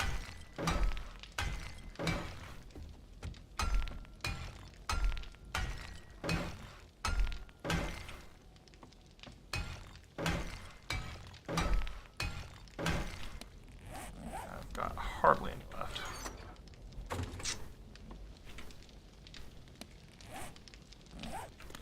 Could make more, but yeah. Alright, well, everybody, thank you for tuning in. We have made some quite excellent progress on the base. I should probably drink something before I get too dehydrated. So progress on the base is good. We've got food, we've got water, so we've solved some of our major needs at the moment, which is good. Next episode, I'm going to put the roof on the base as well as collect a few more resources and start planning out what the next layer of defenses are going to be. So that's going to be in the next episode and will be probably a multi-day project. But I'm hoping by the end of day 7, right as the horde is starting to have a much more expansive defense in place. But with that said, everybody, thank you for tuning in. I really do appreciate it. This has been Wolf, and everybody have a good night.